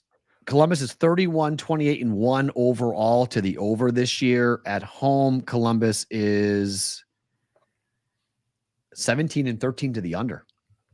Yeah. Interesting, because we know what Vegas is. Vegas is just, I mean, my goodness gracious, last 10 games for Vegas is 7-3 to the over on the road for Vegas, last 10 games on the road. Right. Over. Hockey guys, NHL team that's flying under the radar, the Rangers. I don't know if they're flying under the radar. I think, look at the odds. They're 5-1 to win the East. I think aren't they 5-1 to win the whole thing or win the East? I haven't looked at hockey numbers in 5 days. I thought it was to win the whole. I haven't looked since Thursday, Friday, Saturday, Sunday, Monday. I haven't looked. Let me see. Win the Stanley Cup. When I left, Florida was the favorite. Yeah, you're right. Sorry, it's 11-1 to win it all. Okay. Yeah. To win the East is 5-1 on the Eastern Conference for them. It's the next game on the list here is the monster game. Is it? The Bruins are broken. I don't know how monster it is. Bruins are as bad as the Golden Knights are right now. They got that thing on the Maple Leafs. They do, but it's in Boston is 16-6-9. 9 times they've gone to overtime this year. It's worthy of a bet tonight. To draw the auto special. The PSU auto special. Let's go. Let's see what the plus 320 draw price is for the Bruins. It is where's the draw price? These books make it so difficult. There it is. Plus 160. Oh, sorry, no, plus 350. Sorry, plus 350. Okay. That's the Bruins price. Either 320 or 350. Yeah, 350 for the Bruins. Plus 350. Total 6. 2-2 after 3. Give the people a poll. You're not just picking against P-Roll's team because it's the Bruins. Legit vote. You got the Maple Leafs, Toronto or Boston in this hockey game tonight. Who wins straight up? Just who wins. That's it. Who wins? Because I think it's Toronto. It's a dead over. I think it's 100% Toronto. I think, but Boston owns them. They do. It's like that team at the Y. It's all old men that the young kids go and show up and they're faster than they jump higher than and this and that, and the old men win. Both games have gone to overtime so far. So plus 350 is a decent price on this. Bruins have won both games. One time in overtime, one time in shootout. See? 4-3, 3-2. Yeah, that's the problem. But yeah, the people are going to vote the Maple Leafs, I think. I think I would bet the Maple Leafs. I like the draw bet, though. I like that a lot. If you bet trends, you bet Boston. Well, because they won the first two. I know my team. My team's broken. Bruins are broken. They've lost 4 of 5. If you go back, all in overtime though, or a shootout, right? Yeah, but the Boston Bruins have. They happy getting a point a night. 1, 2, 3, 4, 5, 6, 7, 8, 9 losses in their last 14 games. All in overtime. Not all in overtime. Most of them in overtime. Not all. They lost 3-0 to the Capitals, lost 3-2 to the Lightning. They lost 4-1 to the Kraken. But on the last road trip, yes, it was all. I mean, on the road, they lost 5-1 to the Islanders. They got cracked by the Islanders that was a bad game for over the weekend. Yeah. Smacked. Game pushed. It was 6. Should have gone over. But see, I disagree with you. I think this game is the game of the night. I think Panthers-Rangers is the game of the night. This is by far the game of the night as far as hockey. We need to learn. This is a big one for me for the Rangers. Okay. Panthers are a machine. Watch them play. They're 21-8-2 at home. Who, the Rangers? Yep. No. Florida. Florida's 21-8-2 at home. Sorry, they're on the road. No, sorry, that's a road record for Florida. Sorry. Okay. Rangers at home are let me see. Because you know where everyone's going to go there to watch now, right? What? They're 21-7. This 6'7" behemoth. Matt Rempe. Wow. Total was 5.5 when I was in Columbus, in Richmond this morning. Matt Rempe was born in 2002. That is absolutely crazy. He was born in 2002, and the dude is the stud of New York right now. The fight against Reeves over the weekend got more clicks than I can remember on a Ranger game. I mean, everybody was tweeting about that fight. I know. I mean, he took on one of the bruisers of the NHL. PK Subban said it this morning on Pat's show, and I'm curious if you agree that this kid could bring back something that's been sorely lacking in the NHL over the last couple of years, and that's a legitimate enforcer who can fight, skate, and score and play. But at 6'7", he's like how Chara was for the Bruins for a long time. He's just an intimidating presence. When he's on skates, he's 6'9". He's huge. Every tough guy on the other team wants to take a shot at him too. He has to answer the bell every game. Yeah. I don't remember anything like this in 25 years. But like, you knew when you went to the games, I mean, when I was a kid, you knew you were going to see a fight when certain guys came in. And yeah, there it is. Eron Sean. I love this kid. A lot of people do.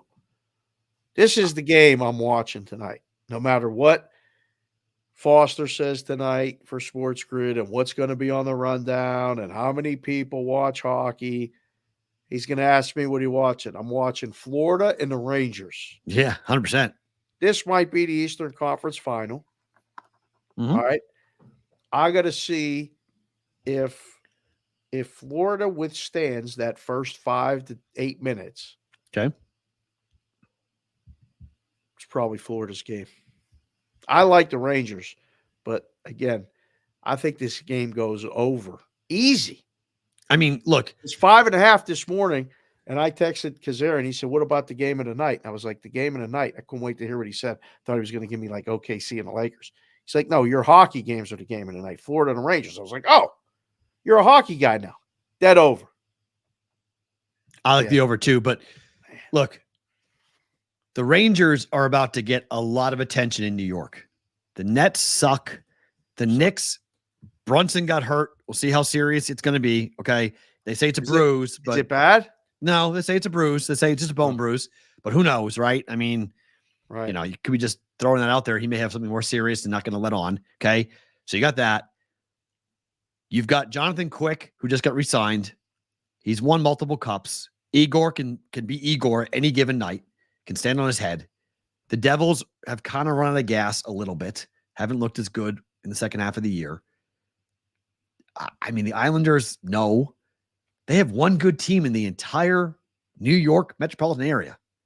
The Yankees and the Mets, We'll see. Oh, here we go. Yankees. I mean, haven't you heard they're going to win the World Series? I mean, everyone's like Soto. Do you know how many times I've heard about unbelievable spring trainings and the guy comes out and sucks in April?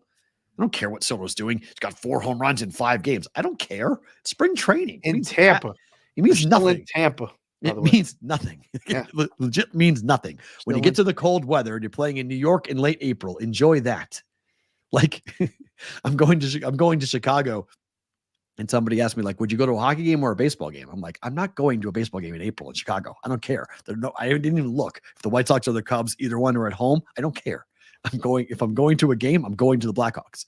So I'm trying to go see the Blackhawks play against the Stars. Good seats should still be available. That's what everyone's. I put it in the Discord channel. I said, "Hey, anybody in Chicago? I need tickets to go see the Star, to go see the Blackhawks and the Stars." And people said, "Wait, people pay to go see the Blackhawks?" Listen, somebody said it to me on Saturday. I put the tweet out, and they're like, "If you willingly pay to see Virginia play basketball, that's on you." And he was right. I was like, "You're right. I don't want to see that." Even though the building. Why is that sicko behavior? It's the Dallas Stars in person. I get to go watch Connor Bedard skate. Like, there's reasons to go to a game if you're in town for the weekend to Chicago. Believe me, there definitely is reasons. I mean, you don't get that many opportunities to be in that city. You could go freeze your ass off at Wrigley. You've been to Wrigley already. No, thank you. I have no desire. None. Zero, none. I was asked. Someone said, do you want to go? I could probably get us tickets. I said, no, I don't want to go. So I'm good. I said, I'll find hockey tickets. Let's go to a hockey game. Let's go. It's way more fun, way more entertaining. I've never been to the United Center, both for basketball or for hockey. So I've never been there. Oh, you got to go there. Yeah. Right. Yeah. And so I was like, I'm going to be in town and I'd love to see hockey in person. And I think it would be, chances are I'm going to get decent seats for a decent amount of money. Like, I'm not going to spend too much money to go. I would think so. So I am, I've thrown out the bat signal to a couple of friends of mine who are in town. And then one of my friends was like, I know someone who has season tickets and they never go. So let me ask. Oh, there you go. So they might be able to get a hold of tickets for you. So I was like, great. Like, that's tremendous. I was like, whatever they want for the price, I'll take. I'll take. Just going to go and say I went to the game and be there. And I've never been to the United Center. I was at the old Chicago Stadium and watched a Blackhawks playoff game. It was life-changing. It was so good. By the way, they have a promo at the Carolina game. In the second half, they give everyone behind the basket that the visitor shoots at crumble cookies, banners, and big cookies. Okay. If the opposing team misses 2 free throws in a row, everybody in the building gets a crumble cookie. So a kid steps to the line. Brilliant. And misses the first one. I almost shit my pants. I was like, it was so loud. It got unbelievably loud. And then I saw these people holding up big cookies behind and waving these things. And I turned to the guy next to me. I said, what's going on right now? He's like, oh, it's great promotion. It's cookies for everybody. If he misses, if the cookie crumbles and he misses 2 free throws. I didn't get that. That's great. I said, this is genius. I was rooting for the cookies. It happened 3 times where the kid stepped to the line and missed the first one. Is it more than one or just one? No, if someone misses back-to-back free throws for the other team, no, I know. In the second half, everybody gets just cookies. Second half. Just the second half. How brilliant is this? So, have you had a crumble cookie before? Yeah, there's one right by the house. Okay. I had it for the first time like last month. Madeline took me to for the first time. That's enough calories in that thing for the day. It is for the day. A racket. I mean, you got to be kidding. $4 for a chocolate chip cookie is the greatest racket I've ever seen. The markup on that is, it must cost them 15 cents to make that cookie. We're never getting a crumble sponsorship. It must make them 50. I'm serious. That's the greatest. I'm giving them a compliment. That's the greatest business model. I walk in. I'm like, okay. I'm thinking it's like probably like $1.50 for a cookie or something. I look up, it's $3.95. I go, it's $4 for a cookie. How many options do you have? Like 7 different flavors. That's it. The building is a tiny little like shoot thing, not hard. I was like, the overhead here is nothing. This is brilliant. Who came up with this idea? You want to go into the cookie business? I would go. BBB business don't go. Let's go get a crumble. Go get a crumble. I mean, it's like there's 5 here in Vegas, right? 5 or 6 different franchises in Vegas. One by your house, one by my house, one down by Madeline's rink that we went to where she skates. I never had it. I was like, I couldn't believe it. And they have you. Once you walk in, your kid's like, we're getting a cookie, Dad, right? I'm like, yeah. And then you're going to get a cookie, right, Dad? Okay, yeah, sure. So I'm out $8.50 for 2 cookies. It's crazy. There's enough calories and stuff in there for one day of entire meals. Agreed. But the place went nuts and I couldn't stop. I was like, what happened? And the guy next to me, who's on the other side of me, You don't even have weed. 70 as well. They're standing up. They don't even have weed. Oh, look at that. His buddy owns one. Your buddy's 100%. Punch drunk one. See, we got to talk about this. That's tremendous. Great. The lemon cookie. People say it's really good. Yeah. More than one would be diabetes. More than one, 100%. You got to do insulin after you eat it. Oh, but the first one, the kid made the second free throw. So, and the guy explained to me the promotion. I said, this is genius. College kids, the whole section, the whole building standing up. So you get one free cookie? The guy came up and missed the first one. So there were 3 opportunities, and they made the second one all 3 times. Do the math, right? So they have drinks and they have other cookies. So if you walk in one with one free cookie, what's the over-under of the number of people buying another cookie when they're in there? Oh. Over 21,000, right? So say it's 14,000. They make money on that. They're making money on that. That is a brilliant promotion. Oh, it's college kids. Yeah, we're going to get cookies. Yeah. How much is a franchise license? It's a good point. They're all going to, if you go in there, you're buying more than one cookie. You get one free. You're going to buy multiple. Yes, 100%. When the Creighton Blue Jays had a promotion for a long time where a pizza joint gave everybody free pizza if the team scored more than 80 points. Yeah. And it was a big, so like scored 80 and it was boom, the whole arena went crazy. Like the free throws, you hear the dun, dun, dun, dun, dun, free throw, swish, and then like a roar. And everybody like, what the heck just happened? It was, it's free pizza. So I love those things. There were 17 minutes left in the second half, and a guy stepped to the free throw line and missed the first one. And the roar was like they just won the national championship. And I was like, what the? It's going on. That? That's tremendous. And so when it happened the second time and I knew it was coming and I saw all the people behind the basket holding up the waving these big, the fan things were crumble cookies. They were labeled crumble. And then the other people held big, giant chocolate chips, waving them back and forth. It was Raising Cane's of desserts. How about that? Wow. That's so good. Yeah. It was awesome. That's tremendous. Yeah. I think it's interesting too, because wow, I'm trying to, my mind's racing now on that. That's that's so brilliant. That is such a cool idea to have. When I was a kid and going to the Penguin games in Pittsburgh, right? 7 goals was a chili goal. You got free chili at Wendy's if you got if the Penguins scored 7 goals.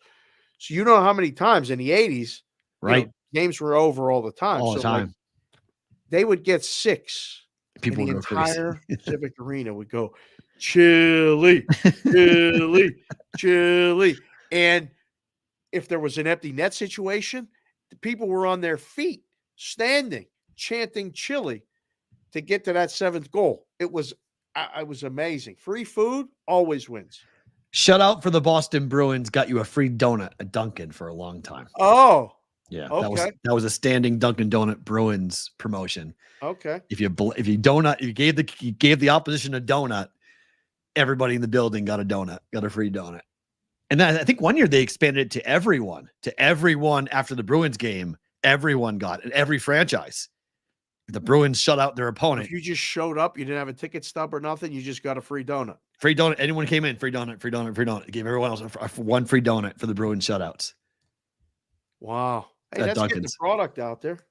And again, you get people to come in, right? So like a donut costs them like what, 10 cents to make? It's a free donut, 10 cents. Yeah. You buy something else. You're gonna buy 6 or 7 other donuts, 6 or 7 other things, coffee, drinks. Like it's a way of getting that customer to walk on in. It's absolutely brilliant. Whoever came up with that, give them a raise.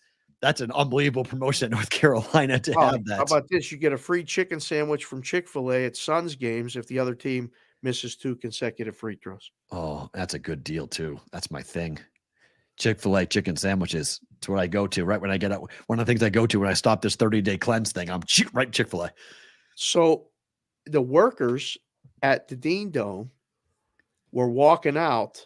Everybody on their shift at the end got a sandwich from Penn Station sub shops or something, Okay, neat. and a Chick-fil-A sandwich. And I was walking to go down the hill to Yeah, I then was go working. uphill to my car, and a woman said, "Hey, honey, I'm taking this home to," or I asked her about the Penn Station subs. Are those Yeah. good? She says, "I don't know. They just gave them to us for working."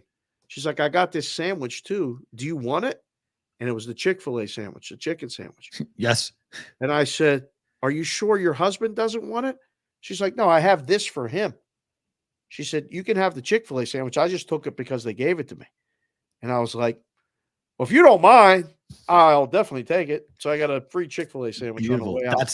That's the South right there. That's She the was so nice. People were so Oh nice. yeah, that's the quintessential Southern experience right there. Someone gave you a free Chick-fil-A sandwich. That's pretty cool, guys. If you're live with us on YouTube and on Twitter, don't move. If you're watching on SiriusXM or you're watching or listening on SiriusXM or watching on Sports Grid, thank you for being here. Tomorrow, same place, same time. For the rest of you, stick around. Bonus time starts now.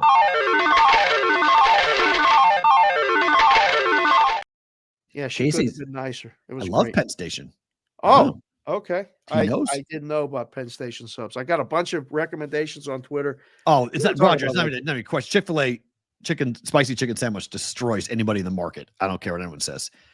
Not even Popeyes might be better. Not the sandwich is not way. No way. The sandwich at Popeyes is not better than I've had them both. I tested them out both times. Everybody was going crazy for the Popeyes chicken sandwich. I'm like, why? Chick-fil-A's is way better. Way better. Yeah, I don't know who needs to hear this right now either, but JY and Scotty Farrell did this on their show a week ago on Saturday, and Scotty defended the Chick-fil-A. Okay. Coach said it's Popeyes. No, it was reversed. It was reversed. Oh, Scotty said Popeyes. Coach said Chick-fil-A. Popeyes won by a small vote. no way. Yeah, boys and girls, So thank good. you again for being here. Hit the like button, the subscribe button. Popeyes isn't close to Chick-fil-A. No, not even close. It's not even close. Sorry. Not even fair fight. Not even close. Not even fair fight in my mind. Not even fair fight. One more topic before better to book it. Poll report comes out. North American sports betting market far less corrupt than other continents. Fewer matches are being fixed as being legal market expands, but also finding out that the illegal market, the offshore market, also not very corrupt either on this. All of which I already knew. I've been defending. Two things to keep in mind. It's a good story. Go read it. Seeley wrote it. Friend of mine, friend of the show, actually watches it. We love shouting him out, and along with the other writers like Edelstein and Rob Oltowski and stuff. Sports Handle's really doing a good job with these pieces. But there's a lot of people creating boogeymen that don't exist. I'd be happy to take people down, for a fee to go meet some of these people in some of these places that are actually booking the games for their life, for blood money. They're not booking it just as a sideshow or a marketing company or a database collection company. They're actually booking the games to try to get good at this and win more than they lose, to pay their bills, to feed their families for life. So, yeah, they can't really be corrupt. Now, is there bad apples? Of course. But there's bad apples in the legal space too that might be corrupt or, voiding bets and different things like that. The thing here, P-Roll, is the sports. You know how many soccer leagues there are and cricket leagues and all this other stuff? Like lots. 1 million. Yeah. Tennis matches where the two people don't make enough to buy a crumble cookie. Right? I just think the whole conversation, when you read it, the whole conversation really, to me, is like, how do I say this? I don't want to say that nothing is corrupt because everything is corrupt, but like, it's kind of how I feel that once you start vilifying one side and start pointing at one side saying, this is what they're doing, this is how bad they are, this is why it's this.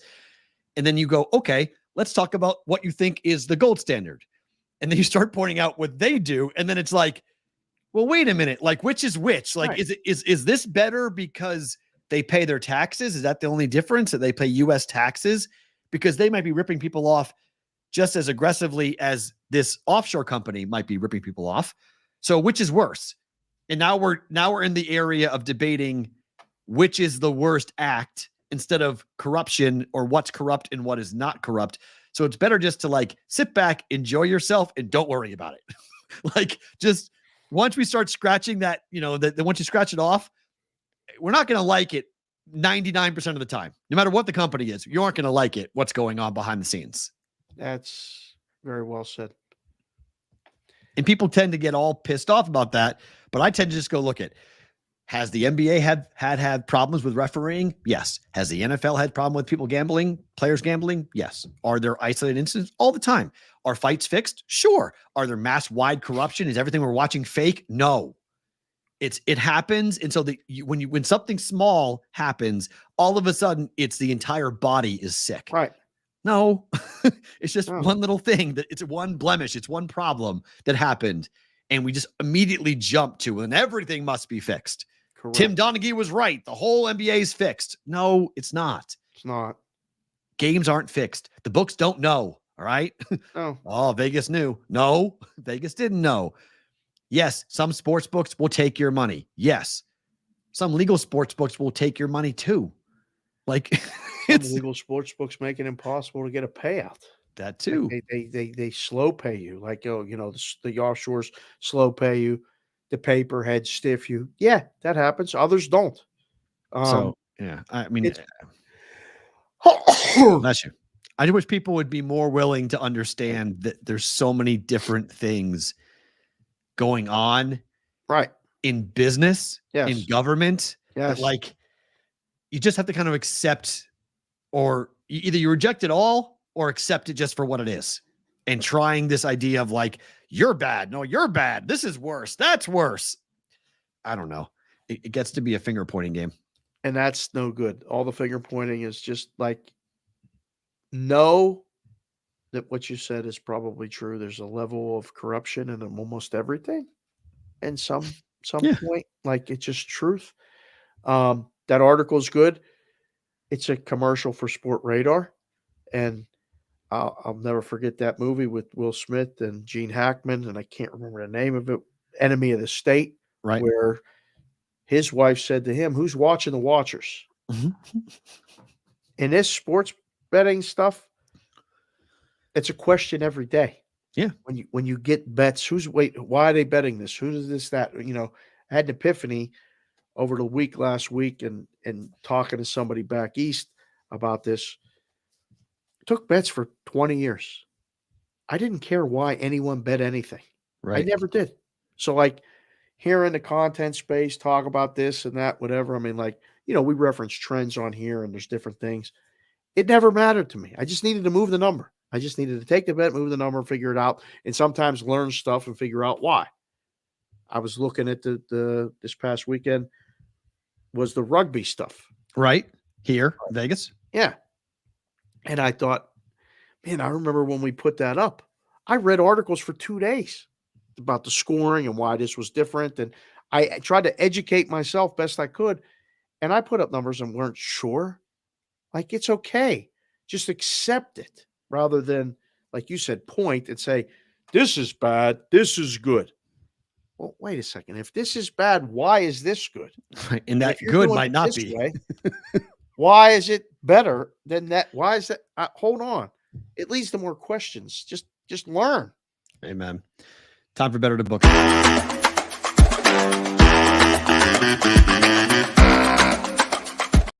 All right, let's roll here with some unders. 3 of them in the NBA. Under 211.5, Brooklyn, Memphis. These numbers are all gone, like we talked about earlier in the show. These are what I bet last night overnight. These are all CLV can potential bets. Oh, dear God. This is a CLV day for the ages for me. Yeah, I mean, this has got to be under. These teams are T-rash. Bet it? Yes. 228.5, Milwaukee, LA. This is the one that beats you. Okay. For whatever reason. I'm fine with a 2-1 day on those. On this. Yeah. So book this. What's the live total now? What's it? Set it now. Oh, there. Everybody just went to 3.5. No, but what's the playing? What's the total? Games going under.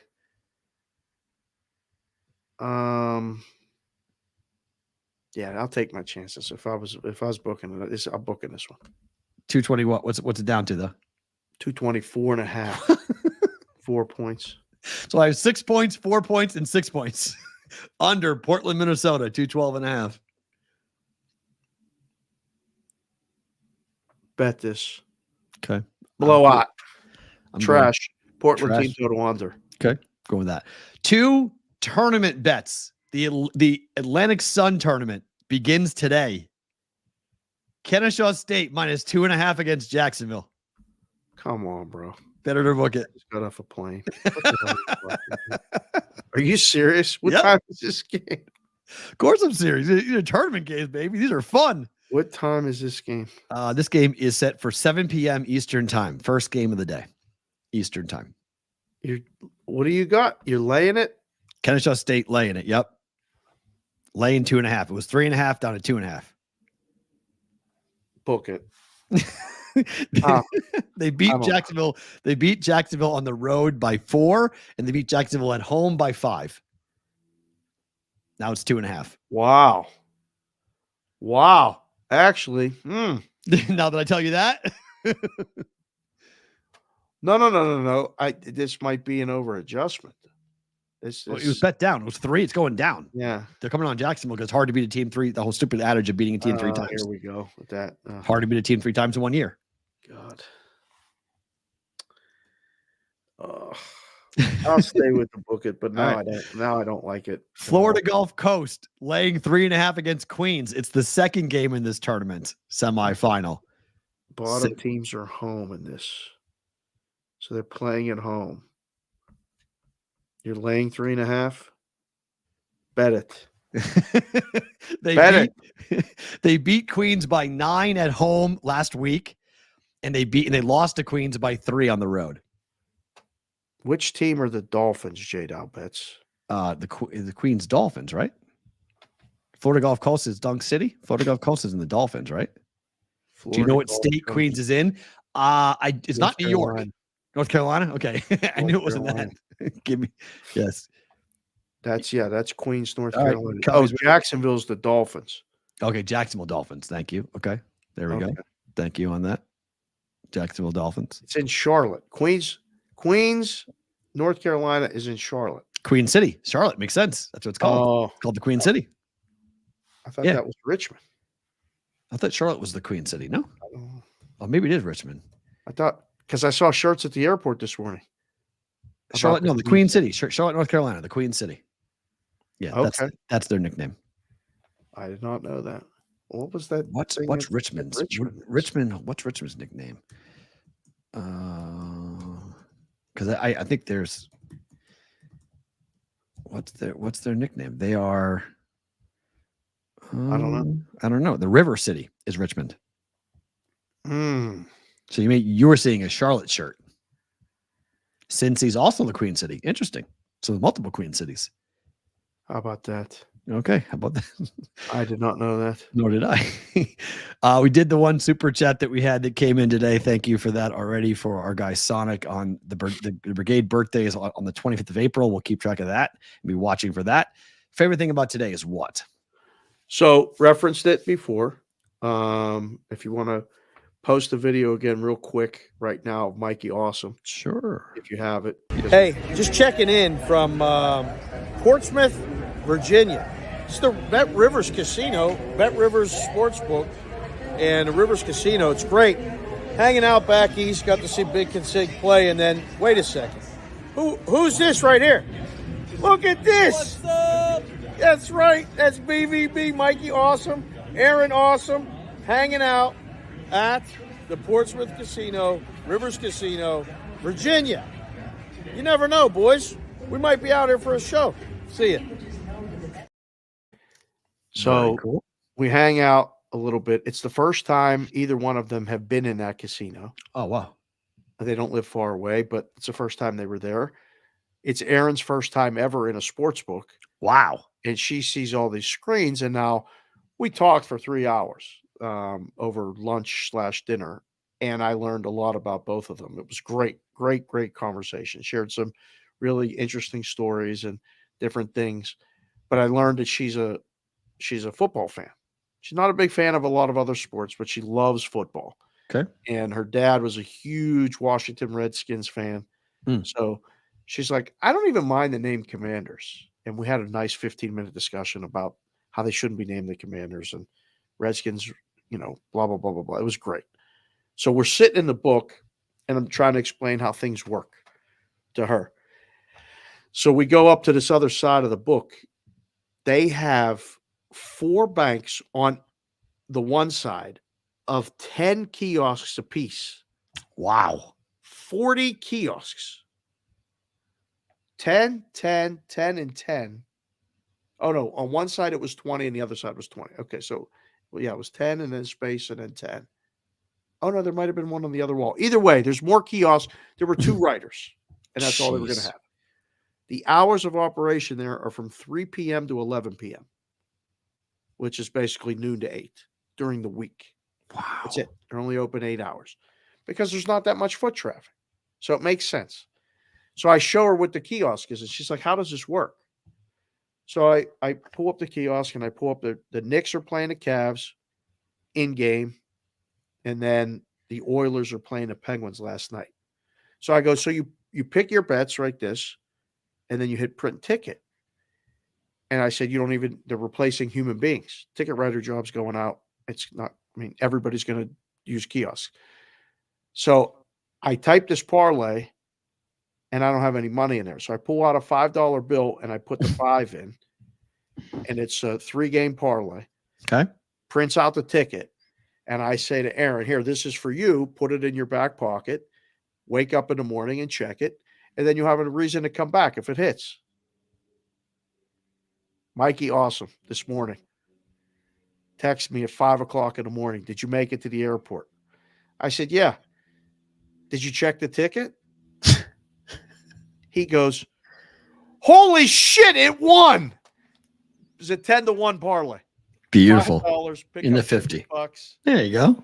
He was all excited. Literally took 2 seconds to pick it. Edmonton, that game over. The Knicks money line. Bang, thanks for coming. So Aaron hit her first bet. The first one, you never forget the first one. She's hooked. I should have done it for 500. Right. I would have known. But, so that was magic right there. It was great meeting them. Shout out Mikey, awesome. Boys, we got people in different parts of the country. I felt like I was at home. It's awesome. I sat with them and had such a great time. I didn't meet Sebastian, their son. He was busy going to a rock concert. Nice. But that was the only thing incomplete for the trip. The whole trip was worth it for the 2-hour meal that I had with my daughter and the 3-hour meal that I had with Mikey and Aaron. It was fantastic, boys. So we're building something that cannot explain. Aaron never made a bet before. And she told me on the side, you have no idea the impact that you and Matt are making on people. Wow. I said, wow. Really? What do you mean? She said, it's. He was at a Gwar show. The words. Sebastian was at a Gwar show? Yes. Wow. Yes. He said to ask you about that. He goes, have you ever heard of him? I'm like, I have no idea. No. But I wanted to shout out Sebastian. First time I saw Gwar, they had a gigantic penis that was ejaculating white liquid into the crowd. Show's over. That's it. Never getting off. Oh, we're in bonus time. Woo! We're in bonus. We're fine. We're in bonus time. Oh, I thought it was over right there. I was like, did he just show? Okay, we're good. We're in bonus time. It was what? They had a doing that? They had a gigantic penis behind them, and it was ejaculating into the crowd. And this is music? It's a type of music. Yes. Gwar is a very interesting show. What the? They've been doing it now for about 25 years now. They've been doing it. Yeah, it's a very interesting carnival of scenes and people. It's great people watching. Mikey, did you know the kids in high school? Did you know that this was this? Mikey knows. Of course Mikey knows. We've talked about these things. No, it is not like being at the Green Door. It's very public. Green Door is private. Oh my God. Yep. That's how it is. I know nothing. I literally, you're being told to check out the Gwar costumes, Dave. check out Guar costume. They're very Should I do interesting. it on the unmarked computer? What am I going to pull up? Oh, This is Gore costumes are amazing. They really are amazing. They're pretty crazy things to look at. It's kind of like a I don't know how to describe it. Like you just did. Well, that's what they had on their stage. Like the people they've got and the things that they've got, the outfits that they put on are wild. I mean, wild stuff. Just Google. I'm Googling it right now. It's crazy. I'm not Googling it on this computer while I'm doing this. Not now. I'll do it later. Out of like a horror film in some form. Yeah, it's horror metal. Yeah, good point. It's called horror metal. Yeah. So it's called horror metal. Yeah. Like if I went to National Record Mart or Goodies, like back in the kids day. don't know what that is, but okay, yes, I know. It would be under metal. Go buy. Yes. You had to go buy music somewhere. Kiss on acid. Kiss on acid. Yep. Horror metal. Oh, sorry, Mikey. It's not a human penis. It was an alien penis on stage. Sorry. Oh. But yes, I've seen Gore. So I have seen Gore. It's quite You entertaining. said you would have seen. No, yeah, I've seen Gore. It's quite entertaining. For me, two things. One, if you were in the California, Nevada area over the last 3 days, I can't believe the weather that we had here, the damage, I saw pictures this morning of the blizzard that happened in the mountains between Vegas and California. Oh. I mean, people were stranded for hours, like whiteout conditions. They closed down all the highways. Like just, I just had a bunch of down like limbs and stuff all over my yard, but like, there's trees down in my neighborhood. It was the highest recorded wind gust at the airport since 1985 happened on Saturday. 68 mile per hour wind gust was measured in Nevada at the airport, which is like ridiculous. So just massive amounts of damage. So hopefully everybody's okay. Hopefully your property didn't sustain too many down trees and whatnot. But like my kid's school lost an entire half of their fence, got blown out. Like a lot of damage here in Vegas. So really, really California was falling apart. Yeah, there was it was really rough. Hold on, you're frozen. Hold on. All bad. Okay. And then today, if you haven't watched Jason Kelsey's retirement speech yet, you have to today, because it is such a master's class onto how to retire in the NFL, to talk about things that happened, thank those that got you to where you were at, talking about his family, his brother, his relationships, talking about the Philly special, talking about what Philadelphia meant. And he did such an interesting thing where he called out players in Philadelphia and said, look, if you don't like the way this town is talking about you or treating you, you can change that by the way you play the game. And you have such power over that. And I thought it was such an interesting thing to have a guy who fully is embraced, and people say who could run for the mayor of Philadelphia, to say this town will love you and hate you equally based upon the effort you put forth. And I was like, wow, that's wild. Like, to call out, instead of like saying like, yeah, the media, you guys were tough on me, but like, it's all good now. Like some like kumbaya type moment thing. He kind of like went at it and pointed at fellow players, like, stop bitching, start playing. Told a cool story about some players, cool stories of what they were doing. So if you have not watched that, easily my favorite thing about today was Jason Kelsey's retirement speech today. He had people bawling in tears. And by the way, people on Twitter were going after, I guess there was a tweet that came out about the Eagles players who were all gathered to watch the retirement speech on TV. Okay. Not a single player talked. It was dead silent. The only sound that the reporter who was in the room, all he heard was a couple of guys crying. And people were like, what were they crying about? I was like, can we get past this idea that guys can't be emotional about moments like that? Like Kelsey was crying. His brother was crying. His wife was crying. His mom was crying. Like, that's an emotional day for a dude that gave his entire life to a sport that he was one of the best, if not the best center of all time. And he's walking away from that. That's a scary fucking moment, man. That's a lot. Like, making fun of, and the people watching that who know him, who appreciate him, who love him like a brother, and they get emotional too. We got to get past this as guys. Like, we got to get over this idea that like showing any type of emotion for a big moment is somehow weakness. I have more respect for the guy who got emotional than the guy who's on Twitter on the keyboard warrior saying, "What the hell are you crying about?" Like, come on, man. I don't think anybody that's criticizing can even remotely understand what that's like. Mm-hmm.